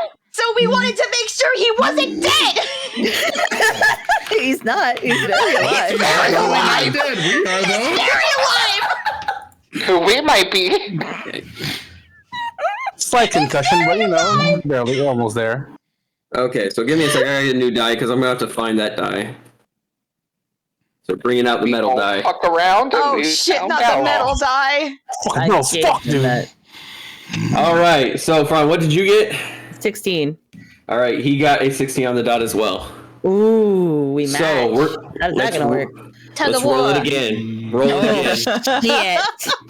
Oh, we're gonna I was not fucking die. expecting. Oh, 18 plus 2. That's 20. That's 20.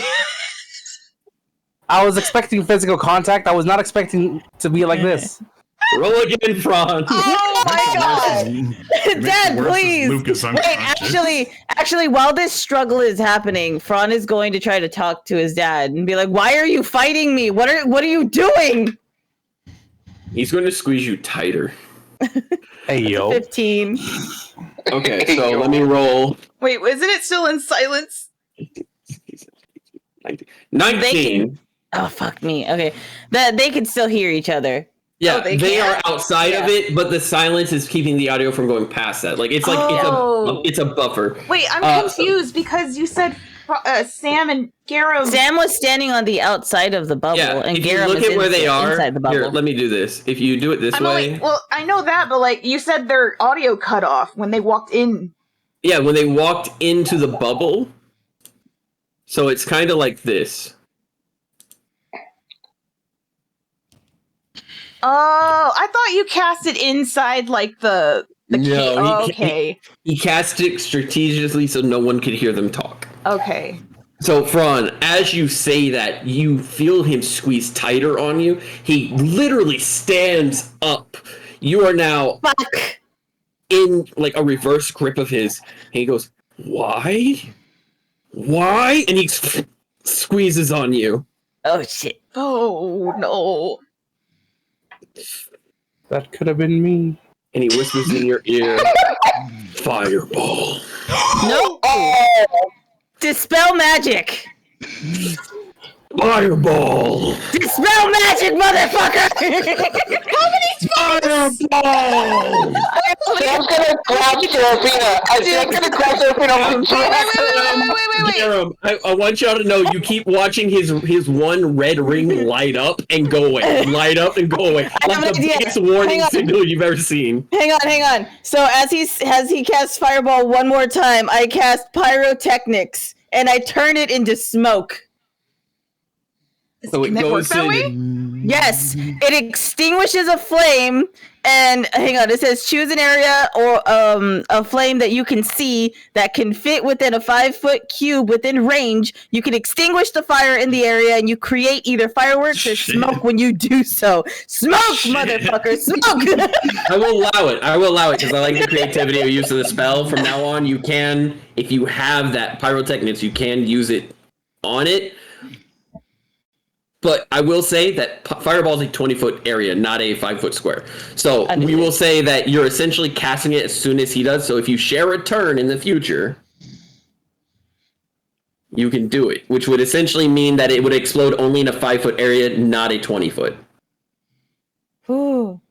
So yeah, it turns into smoke. Now, granted, the smoke does have a thing. It says thick black smoke spreads out from the target in a 20-foot radius, moving around corners.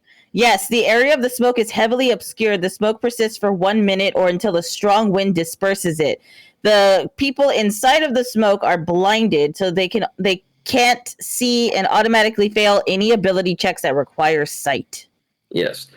He is grappling. Go ahead, Sam. I'm sorry, I was just going to ask, can Sam pop in and, grab Seraphina and try to drag her out? Most definitely. And as you drag Seraphina, make a con save to wake up.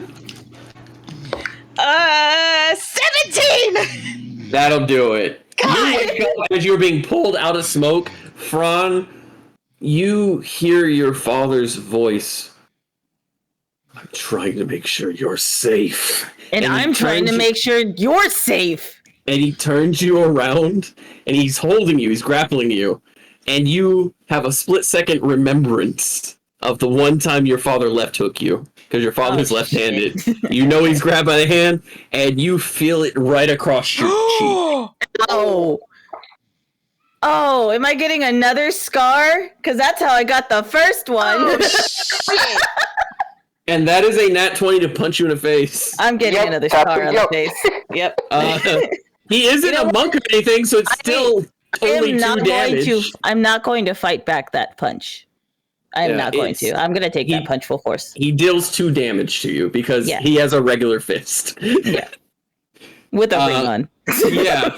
So what do I see as I'm waking up and Sam's dragging me? Just smoke. You see smoke. Okay. You see smoke. You don't see anything else. And you're now in the silent circle being pulled out. So you're in the silent circle being pulled out. So I'm not going to realize that it's in silence yet, I guess, until I start trying to talk. So I'm trying to struggle out of Sam's grasp, and you're seeing her freaking out, be like, "No, Fran's in there, no!" And I'm yelling at her. I'm like, bitch! Do you not just... Well, no, you didn't see because you were fucking asleep. You did this, didn't you? Ron? Yes. This is your bullshit again. 24 to hit you in the face again. That's fine, I'll take it.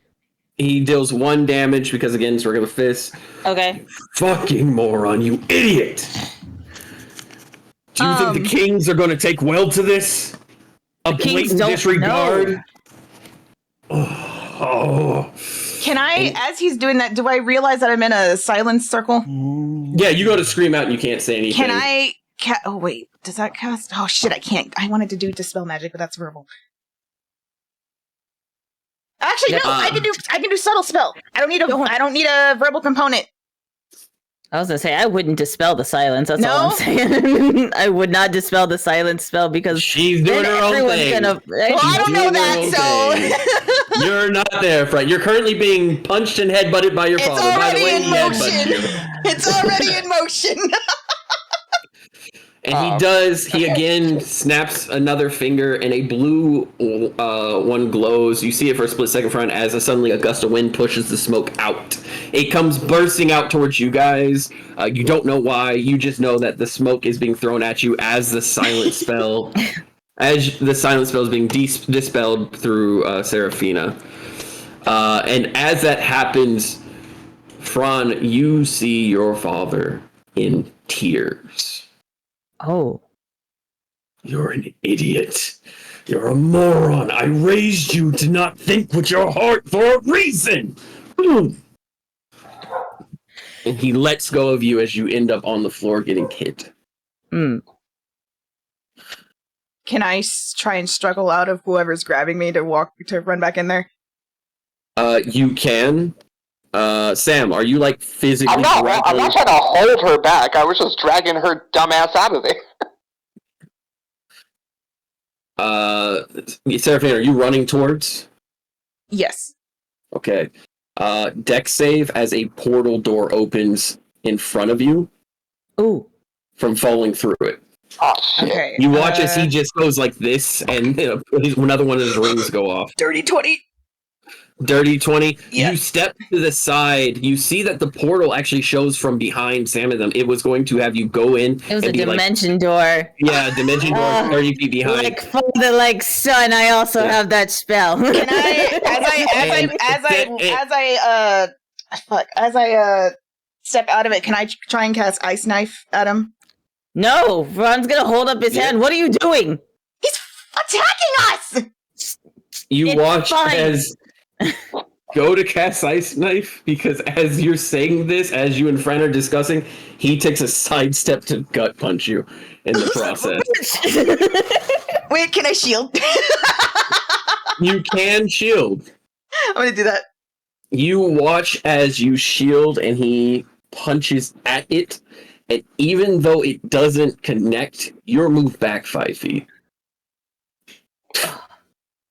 Can I attempt what? It's fine. Is it? Yes. And you watch as he sits there in front. You've never noticed your father do this, but he takes a meditative stance, as if you did not. And he just sits and he goes, "Oh, we need to have an actual fucking conversation." The conversation can be done after you complete your task. The task was moved to something else. I'm not talking to you. Well, I'm talking to you. Seraphina. Oh.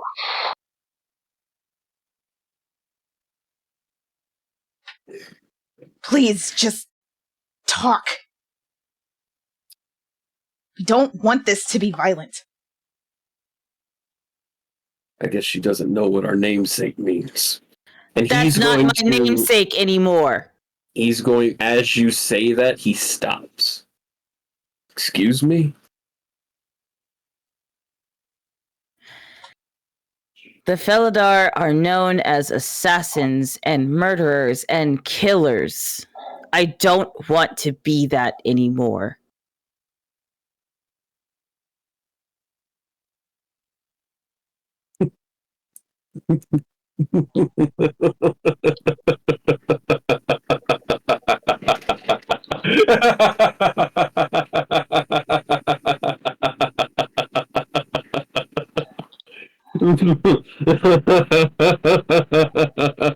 As he's laughing, I'm gonna try and go near next to Fran.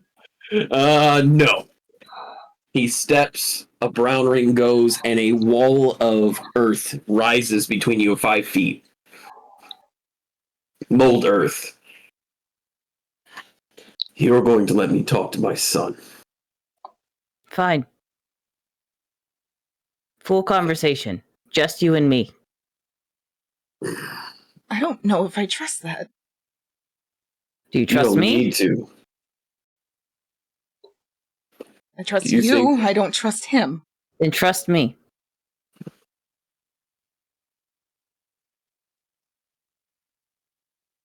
Fuck, and she starts walking out.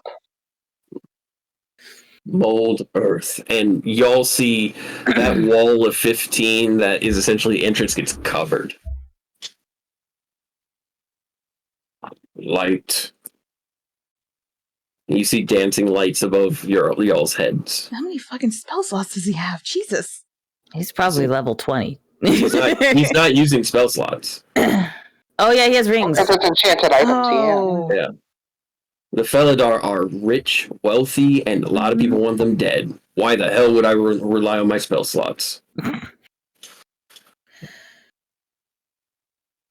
Mold earth, 2 seats. Mold earth, a little table. And he sits. Fine. And Fran will sit too, and he's gonna reach into his satchel and pull out Yolanda's special brew and 2 cups. And he pours him a cup, and he pours Fran a cup.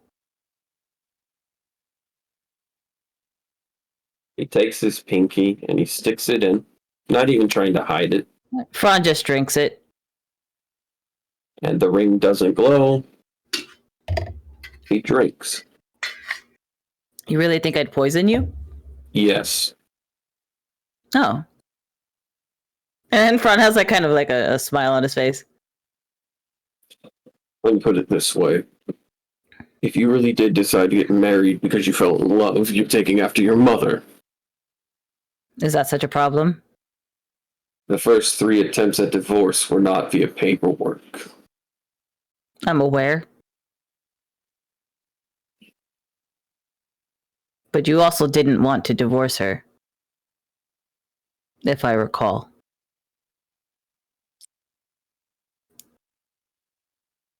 Why? Why what? Why did you not complete your task? Because I fell in love.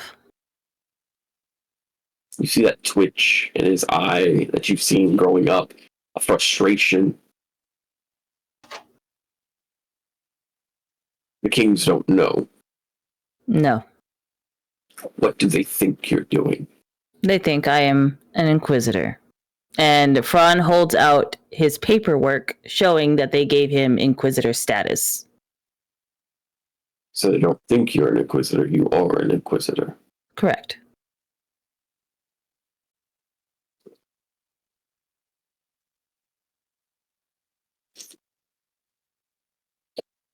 How was she able to scry me? And Fran pulls out the drawing. That shouldn't have Puts it been in enough. Skill issue. She shouldn't be able to scry me in our manner. I don't know what to tell you. That's what I gave her. Are you, Seraphina, still in your dragon-esque state? Yes. What is she? In general? Don't play coy, Fran. What is she? She is a descendant of the White Dragon.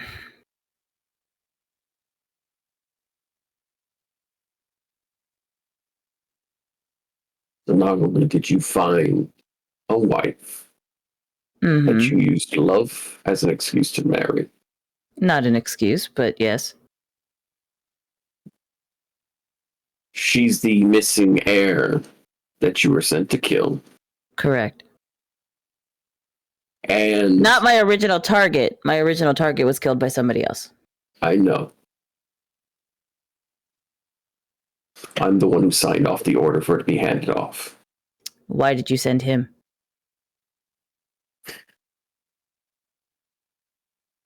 I didn't have much of a choice. Plainly put. If I'm sending someone else to take care of the issue, then I is admitting that you failed. And if I'm admitting you failed, then I'm saying that a Felidar failed.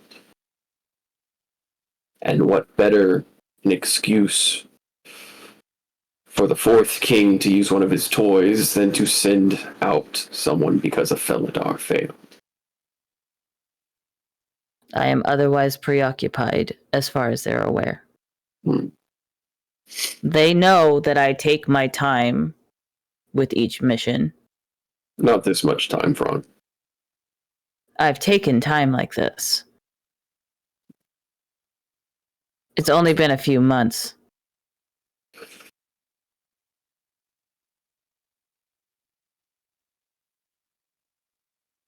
It's making more sense than I'd like to think. Your mother was ranting about something one day, just a couple days ago. Said she had a wonderful dream. Her description matches your bride. How did you do that? I don't think you'd believe me if I told you. Try me. All right.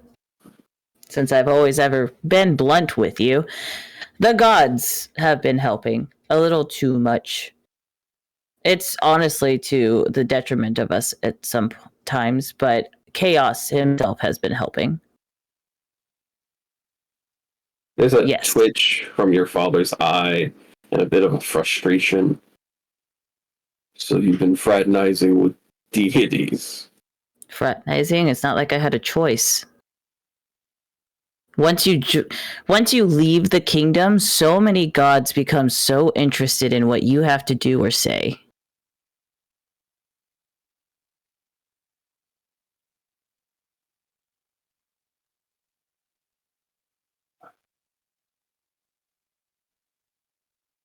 The kobold and the human in the other room, the two dire wolves, the dragonborn, not a pure blood, the tiefling, and the other kobolds beyond the wall. What about them? Allies? Mine, yes.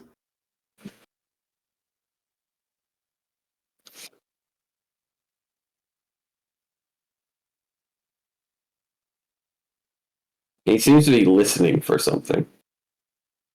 And you see him, he's fidgeting with a gold coin, something you've seen him do for a long period of time.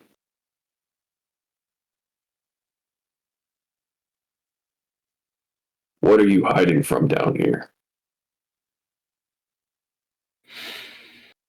There's some type of abomination, something going on around here that we're trying to investigate.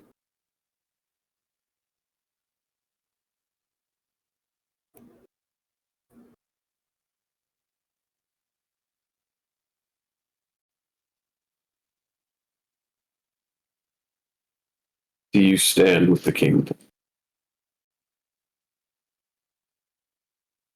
Don't lie to me, Fran.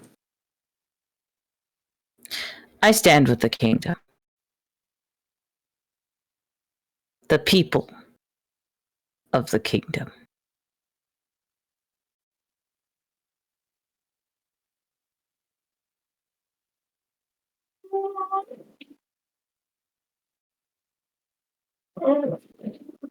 Like grandfather, like grandson.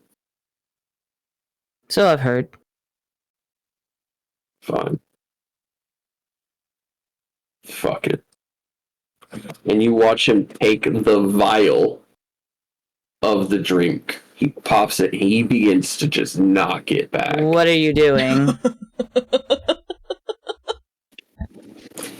My son You know wants that's to never fucking ending, by the run way. a coop, then fuck it, we're running a coop. Really? I mean, really? Really? But I'm gonna make something very clear. Absolutely. You backtrack on this, I will skin you. I already have plans set in motion. You don't understand, friend. I'll kill you and I'll kill her. I understand completely. And I'll make you watch her die first. I understand completely. Wow.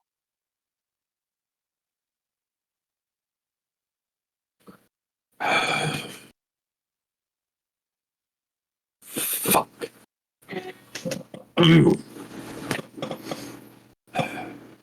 Fran pours him another drink.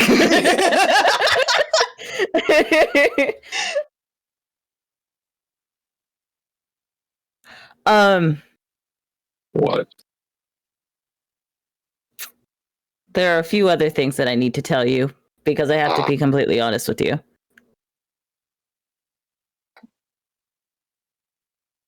And you're going to hate it more than the information I've already given you. He sticks his finger in the drink. And then he knocks it back. Fran And he pours another throws drink the glass immediately. to the side and he takes the bottle. Yep.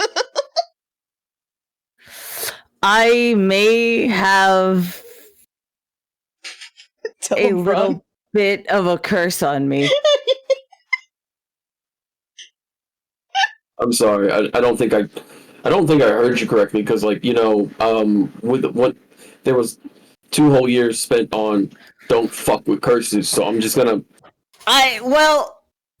He sticks the cork in the glass. I can't help but hear a little bit of garum come through that. You want to give me a little more detail on that, son?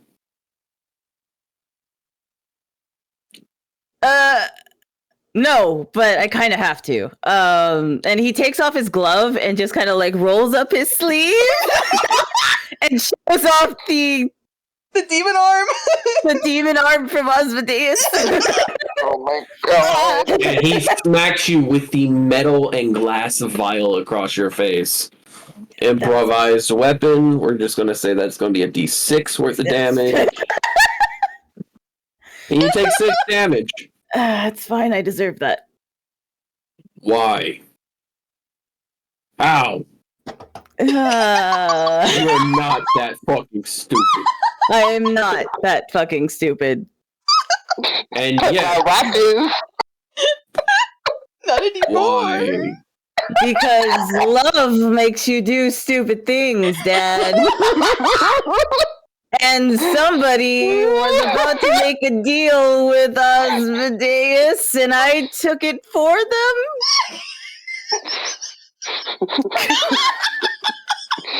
Seraphina. Yes. Underneath your feet. Oh no. You don't get a dex save. You didn't see this coming. Okay. Dimension door underneath your feet. As you now fall the 30 feet from the sky. Oh my god. In that rock space. Landing on the table. In the middle of the conversation. Oh, what the fuck? Hello, my love. What happened? Dad has some questions, I'm sure. You take 15 bludgeon damage from falling. Okay. Shit. What? It's nice to finally fucking meet you, I guess. I'm so confused as to what you saw. By the throat, you are lifted. A rock face lifts with fucking mold earth, and he by your throat sets you on the seat. And then he lets go. So you try to make a deal with Asmodeus, huh? Yes. And no, my son is cursed. And Fran just like waves. And you marry him.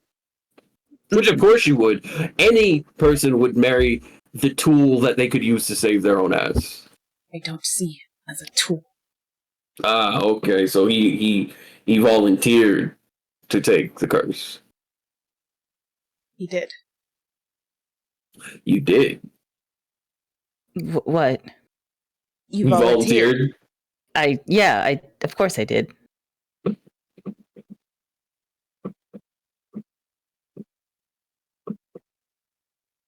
Am I like bolted to this chair? Not bolted, but like chained, whatever. You try to stand up, I will knock you out. You should probably just stay in your seat.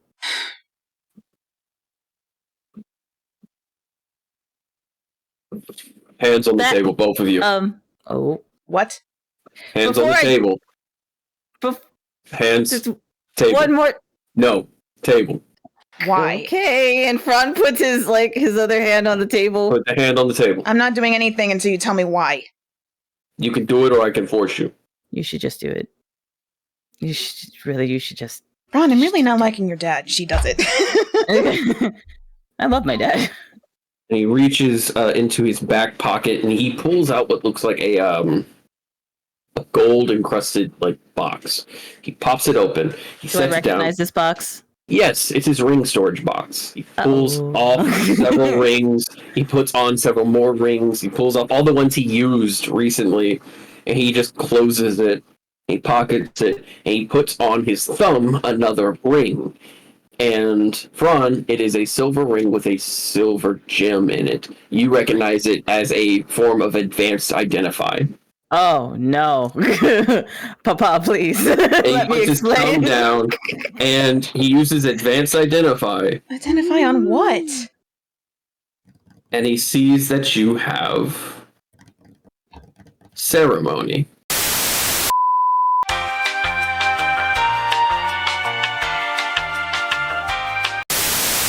And he sees that you have ceremony. From the wedding? Yes. And then he's going to touch Fran's hand. Which one? The cursed one. Okay. Well, yeah, okay. That's the one you put on the table, or did you put the other one on the table? You said I thought we put hands. both hands, yeah. Okay, so you put the cursed hand on the table, and he looks over and he sees a white hand. He's like, That was what I was trying and to. he moves from the cursed hand to the white hand. See, what it does is it balances me out. You know what I mean? Just straight to the fucking kisser. Wait, I forgot about the other hand with Ellie. Oh, yeah. I would just say that's a deserved. 1. Yeah, it's deserved. That's still 100% deserved. I cannot explain enough how fucking tired I am right now. What are you? Who is he talking to? You. What am I? Yes. What do you mean? What are you? I'm Fran's wife. My house has no less than a level 6 anti-magic rune around it. After that is a level 7 and a level 8. And we can't get a level 9 because that would require the wish spell. And I'm not dealing with Yanti again. So, Oh, Yanti? yeah. how the fuck were you able to scry upon me? I had a ritual spell. Ritual spell. Ritual spell. That wouldn't have been enough. I don't understand what you're fucking asking, dude. How can someone who, as fast as I can tell, can cast at most level 4 spells, go ahead and go through multiple layers of magic meant to keep out that very same thing with a 10-minute ritual? DM, do I actually know? Because I don't. No, you have no fucking clue. You were just doing the scry spell. I don't fucking know. I was just doing the spell as directed. Here, and she starts fumbling through her satchel and slams Bahamut's journal on the table. That's how I fucking did it. Oh, God. She's like, here, educate yourself. I just followed the recipe. I just followed the fucking directions.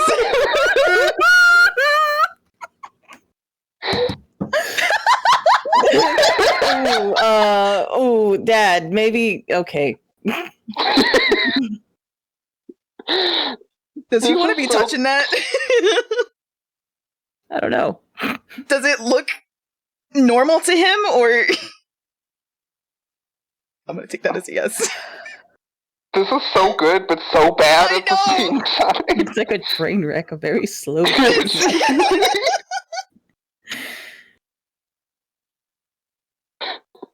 Well, how much journal? Yes. You're saying this is real. It's in front of you, isn't it?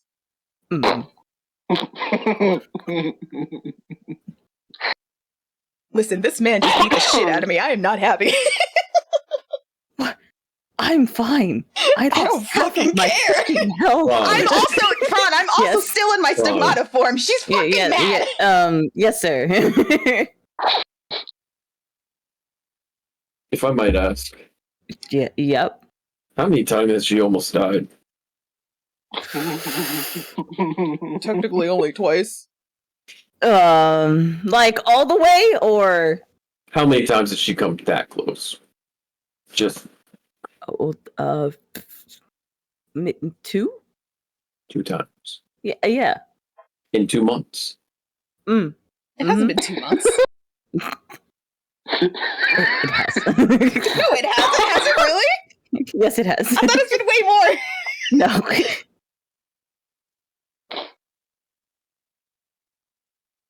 We can't hear you, DM. Oh, I'm just popping lips. I'm just. Can I have my journal back? No. Ooh. No. I'm going to skim through this first. As long as I get it back later. Seraphina.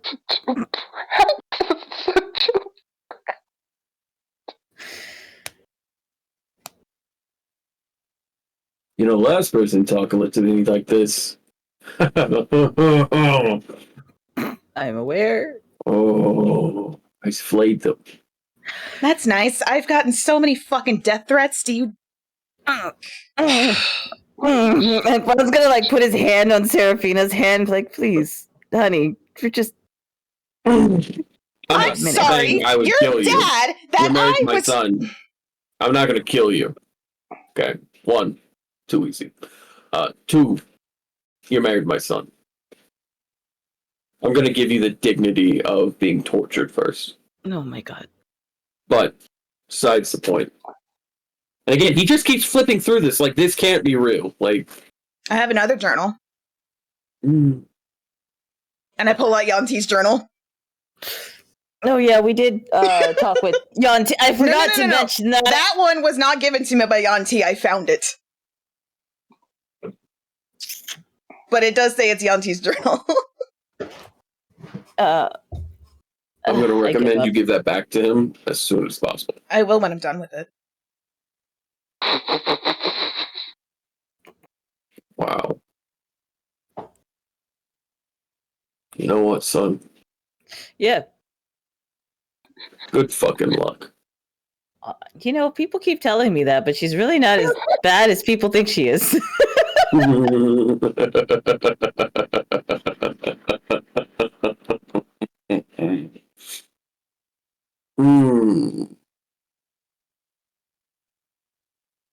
What is it that they would say? Raise them, feed them, send them to school, and they're still fucking idiots. I didn't go to So what's the situation here? Because I was outside. Are you going to help us or not? I'm going to help him. Because he's my son. That's But fair. the next time you see me, you're going to pretend like that didn't happen. Like I'm not, in the know. I'm gonna like hold Seraphina's hand and use calm emotions on her. And that's when my stigmata dissipates.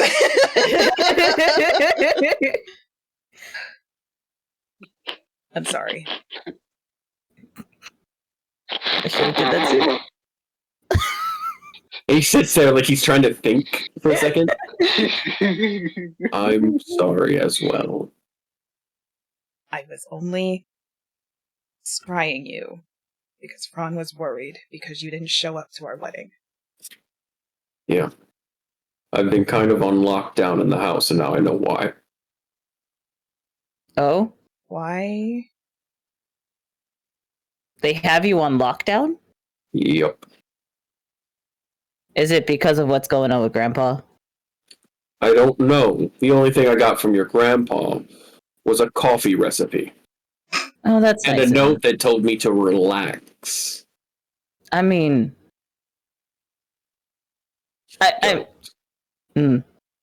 Just don't. One more person tells me to relax, and I will flay everyone within 100-foot radius. I wasn't going to say that. I was going to say it's probably great coffee. Ron, read the room. You first. I am now that I called. I got angry with that line. My eyebrow twitched. Finger on nose. Thank you.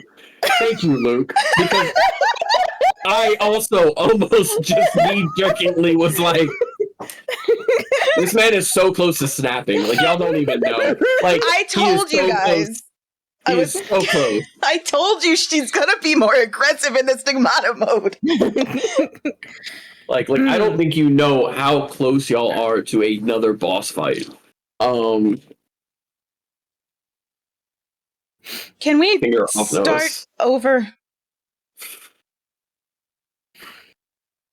No. I'm gonna. Okay. No. I don't. Ask Fran. Do I believe in second chances? No. All right. First impressions are the first thing you get. Mm-hmm. So I'm going to keep that in mind. Mm.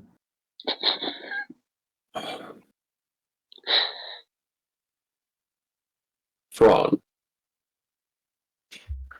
Yes. Yes or no? Do you have a plan? Yes. Is it a plan or is it a plan? It's a plan. So the second one. No, what? No. You said it like the second one, but your inference was like the first one. I have a plan. Okay. I don't need I to wouldn't fucking do know. this without a plan. Bullshit. I wouldn't. Well. So you had a plan from the minute you decided you were going to save her. Yeah. I was Yes. gonna say. You had a plan for the minute you were going to save her. The minute Before that. you. Oh, that's right. You Okay. said you didn't want to know. I don't Me wanna or know. him? Him. Oh. I don't want to know. Again, I'm supposed to be on lockdown. They're already aware I'm gone. Bet 110%. So what I'm going to do Right. is I'm going to show up to the Kings Okay. and I'm going to say someone scried on me. I went to look for them.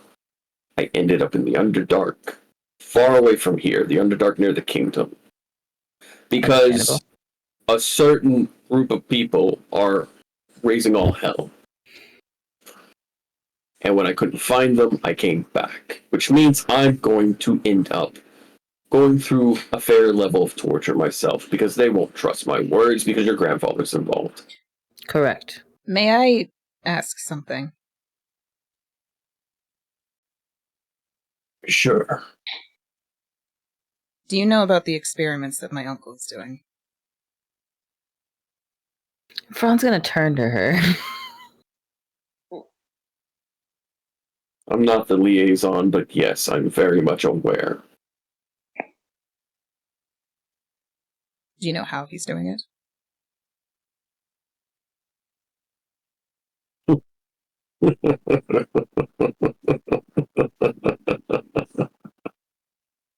What's your new name, Fran? Alistair.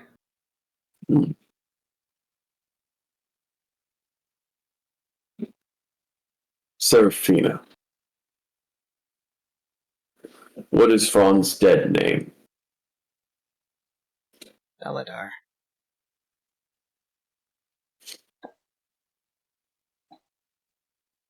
You would have made a good Felidar. I don't know how I feel about that. It's the highest compliment you'll ever get from me. That's very true. If you want to screw over your uncle with his own research, I can definitely help you with that. However, I will be taking one of these 2 journals as payment. You can take Yanti's. Good choice. And he takes Yanti's journal.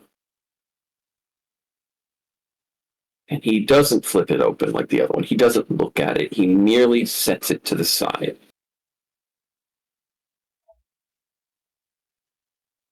Get your attitude under control. It will get you killed. I don't want my son to be a widow. It's not. I'm trying, and she puts on a smile. You're failing. Again, I don't want my son being a widow. Please do not hurt him any more than you already have. What do you think I'm trying to do while trying to get rid of the curse? I don't know. Because I don't know you. I don't. And presuming or assuming is an easy way to end up dead. So what can we expect from you from here on out? Nothing right now. Again, I'm going to go back home to get tortured for the next month. I wouldn't expect anything from you.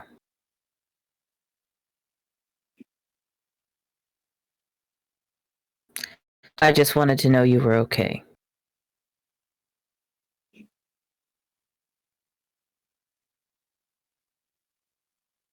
That's all I was trying to do.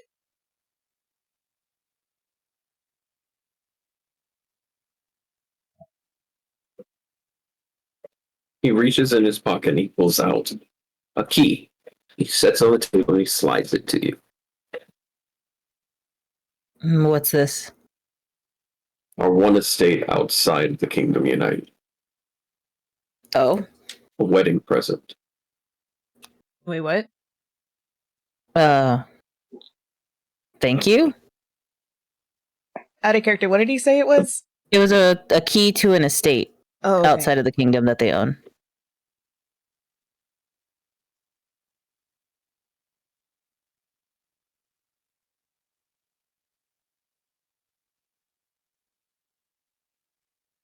He snaps his finger and the stone wall dissipates, just absolutely disintegrates, turning into a pile of sand.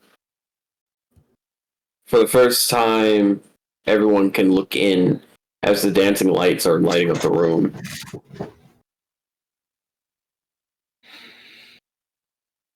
Once they're done with me, I'll send word. Okay. Don't do it right away. They'll be watching you. Who the fuck raised you? You did.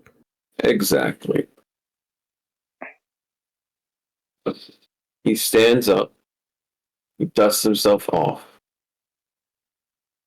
He turns to Garum and Sam, and he bows. And Sam's gonna, like, look all puzzled, be like, who the fuck are you? Felidar, head of household. Oh, we can actually hear him now? Yeah, because I dispelled the... Okay, sweet. Look after my son. Oh, you did? Make sure he doesn't make any more rash decisions. And Franz. Yeah. I'm proud of you. And he walks through another dimension door.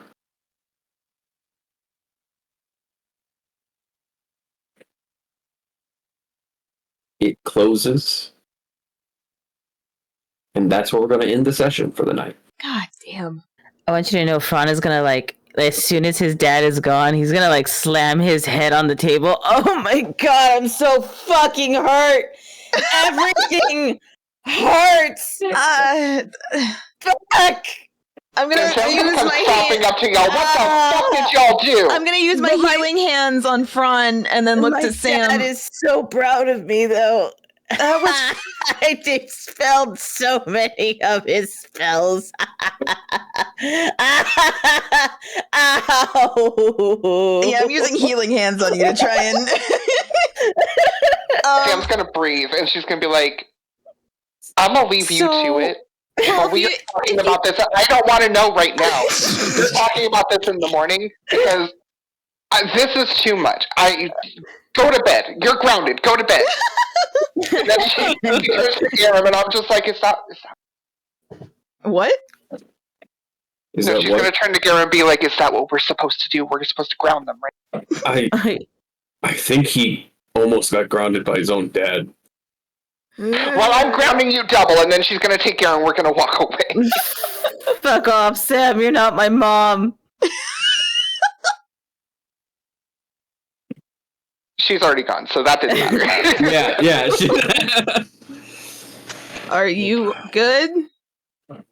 I have never felt better. I don't think you understand. My dad's alive. He's gonna help us. He's unfortunately going to get tortured. I fought my dad one-on-one in a sparring match, and I dispelled so many of his spells, and he looked so proud of me. And then he said it. Seraphina, and Fran's going to pass out. I'm glad that you're happy, and she's just gonna pat him on the head while he just passes out. So yes, that was in fact a sparring match at best for Fran's dad. He is not level 20, he's just got a lot of items. There comes a point rich. There comes a point where wealth outdoes Skill. Hella bad. It's like, I trained all my life to be a wizard. I bought 500 scrolls. I can't wait for the next morning. Oh my god. So tired, and you're like, wow, we're really long night, huh? Fucking Luke laying there slowly bleeding out from his scalp as he's asleep. I'm surprised he didn't wake up from that. I'm not. Man gave himself a concussion and said it's time to go to bed. I would think y'all better consider yourself lucky that it wasn't fucking Ragnar that saw the light, because he would have killed your dad. He would have killed your dad. That would be a whole other thing. It'd be like, Dad, also I'm best friends with one of the other descendants from another dragon. Remember when I mentioned the white one? Well, how about the red one? Yeah. Also, Dad, I'm the child of chaos. I don't know why you didn't mention that. It didn't come up.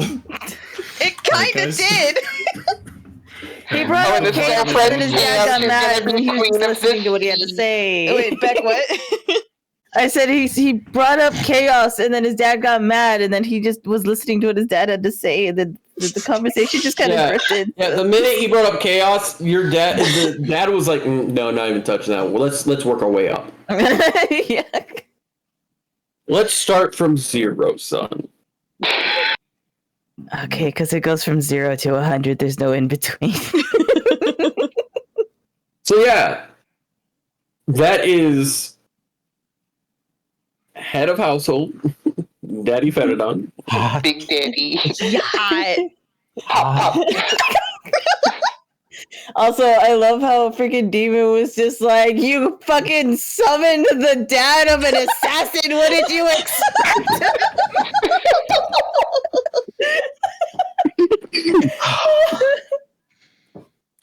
I was just doing what Fran asked me, okay? Good session, guys. Good session. Yeah, and I'm like, bro, if they succeed with this, he's not gonna be happy. No, he's not. Because the only reason you did succeed was because you used the ritual spell from that book. Yeah, I know. And but that's the only way I know it. Yeah, exactly. But you're learning the old magics, and you think it's a recipe book for like teenagers. Like that's the funny thing about it. You're like, oh, I found the DIY for dummies. Actually, that is a masterclass. Yeah, it's like, oh, I found the cooking for dummies, and it's like, actually, that's a masterclass that was written by Ramses himself, and yeah, no, it has the darkest secrets the chef could ever tell you. It's how he uses blood magic to make a pork risotto. Oh, was that this message spell? Oh, I typed in general all. Oops. All I know is that he said he's going to help Seraphina fuck over her uncle. So, oh yeah, win-win. Yeah. I was not expecting that. I was like, before that started, I was like, before you opened your little mouth and said, I'm a square friend's daddy, I was like, wow, this is going to be a really chill session. This we had combat, and we're so chill. It was a nice, like, ease back into it. And then we had that. Almost got yourself killed. No, because I want to say that nobody else got hurt in that scenario except for Fran, so it's I will also sell Beck out. I heard myself. I will also sell Beck out because I told Beck, I said the minute y'all scry him, you know what's gonna happen, and Beck was like, oh, I can guess. I said I could guess he'll be mad, but that's about it. And then Aaron was like, yeah, he'll be mad. I didn't expect this. This is not what was on my game. Yeah, I didn't know he was gonna go fucking assassin on Seraphina. I thought We were complimenting each other. We had a really efficient fight. No mess, no fuss. And then we summoned fuss. It's a good thing that being a half elf, I get a full night's rest, even if it's. I'm so happy for you. I'm a cool man. Sounds like Dad. He got I'm technically half human because I'm an Asimar, but I don't get the short rest. Honey, I love that you think you're half human. You are so less human than that. No. Right now, you're like more like a red jelly, just full of rain. And he taps you on the forehead and says, "Go sleep, bitch." Night, night. I fucking hated that. There was a reason for that because here, let's be real. If he had to fight both of y'all, he wouldn't be sparring. No, he'd be fighting. Oh. Yeah. That would be bad. And that family don't fight for like fun. Nah, that's that shit where it's like. And the worst part is you're a mage and he's an inquisitor. Yeah. Yep. He has advantage on you. Let me just say that like we would have added another check mark to the need to resurrect my wife. Yeah. Oh, you married her. Oh, and you care about her? Okay, well, here's a resurrection scroll. Do it after I'm done talking with you. I have one too, actually, Dad. Oh, son. That's why they're so proud of you. I fucking warned y'all. She's gonna be more aggressive when she's in that. I didn't got resurrected twice in 2 I don't remember the warning, so I am now. No, I think it was just between Beck and Aaron because we were talking about it one day. Yeah. Hold it, we got caught on the collateral. We really did. God said not to come near us. It's fine. I mean, this is actually the best scenario that could have happened. Yeah. Meeting him. And I lost half my health. Mm-hmm. I lost 15. That's nice. I lost 3. It looks like I got a rock. I still got a full bar, baby. I want to feel like this, but with alcohol instead of a rock. Fun little note here. The meditation pose he did is the same meditation pose I give my orc monk. Oh yeah. I was gonna say, is he a monk? Monk? Yeah, that's what I think he did. He is not a monk right now, but he is learning to meditate from a particular orc that he. Oh no, Thrall, don't do this to me, buddy. Who? You know that alcohol that was given to me by Yolanda? Yeah. So that was made by a particular monk orc. I thought it was a goblin. No. It's an orc. Oh. And knowing Aaron, it's the same fucking orc. I love my tie-ins, guys. I love my tie-ins. He likes his Beck explained the entire tie-in. This was a lot of fun. Yes. Even though we're about to end. Well, he already. Yeah, he already bird. Ooh. Well, that was a fun fucking surprise, I guess. Mm-hmm. Yeah, because I remembered last second. I was like, wait, I remember what I wanted to do this session, and then that all fucking happened. I know what I'm gonna do today. Let's leave. Did I have a migraine? Oh my god. It's like, oh man, but yeah, no, that is the best way that could have turned out, honestly. Yay! I'm gonna just go ahead and do the outro. Thank you everyone for watching. For those of y'all who did, if you want to check out more of our stuff, you should go to our channel on youtube.com/AASBTTRPG. If you want to check out any of the other crew, you can check out the links down below. Oh, yeah. Or hang on, I'm gonna post the links too, so that I'm not stupid and just leave with like. God, it's only 8:30. It feels but weird. you can check out everybody else here. You can check out our wonderful DM, who's Morphe Time.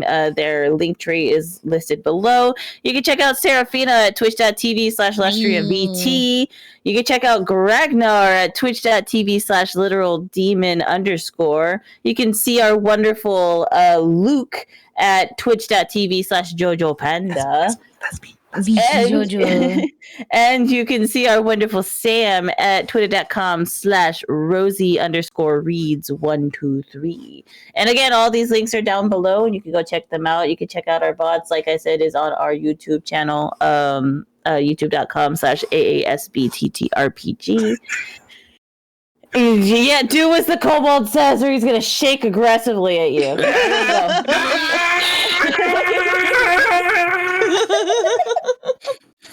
Like, subscribe, hit the bell, do the turnaround, donate, do it. Yeah, it's good for the economy. Bye. Yes. Bye. Bye-bye.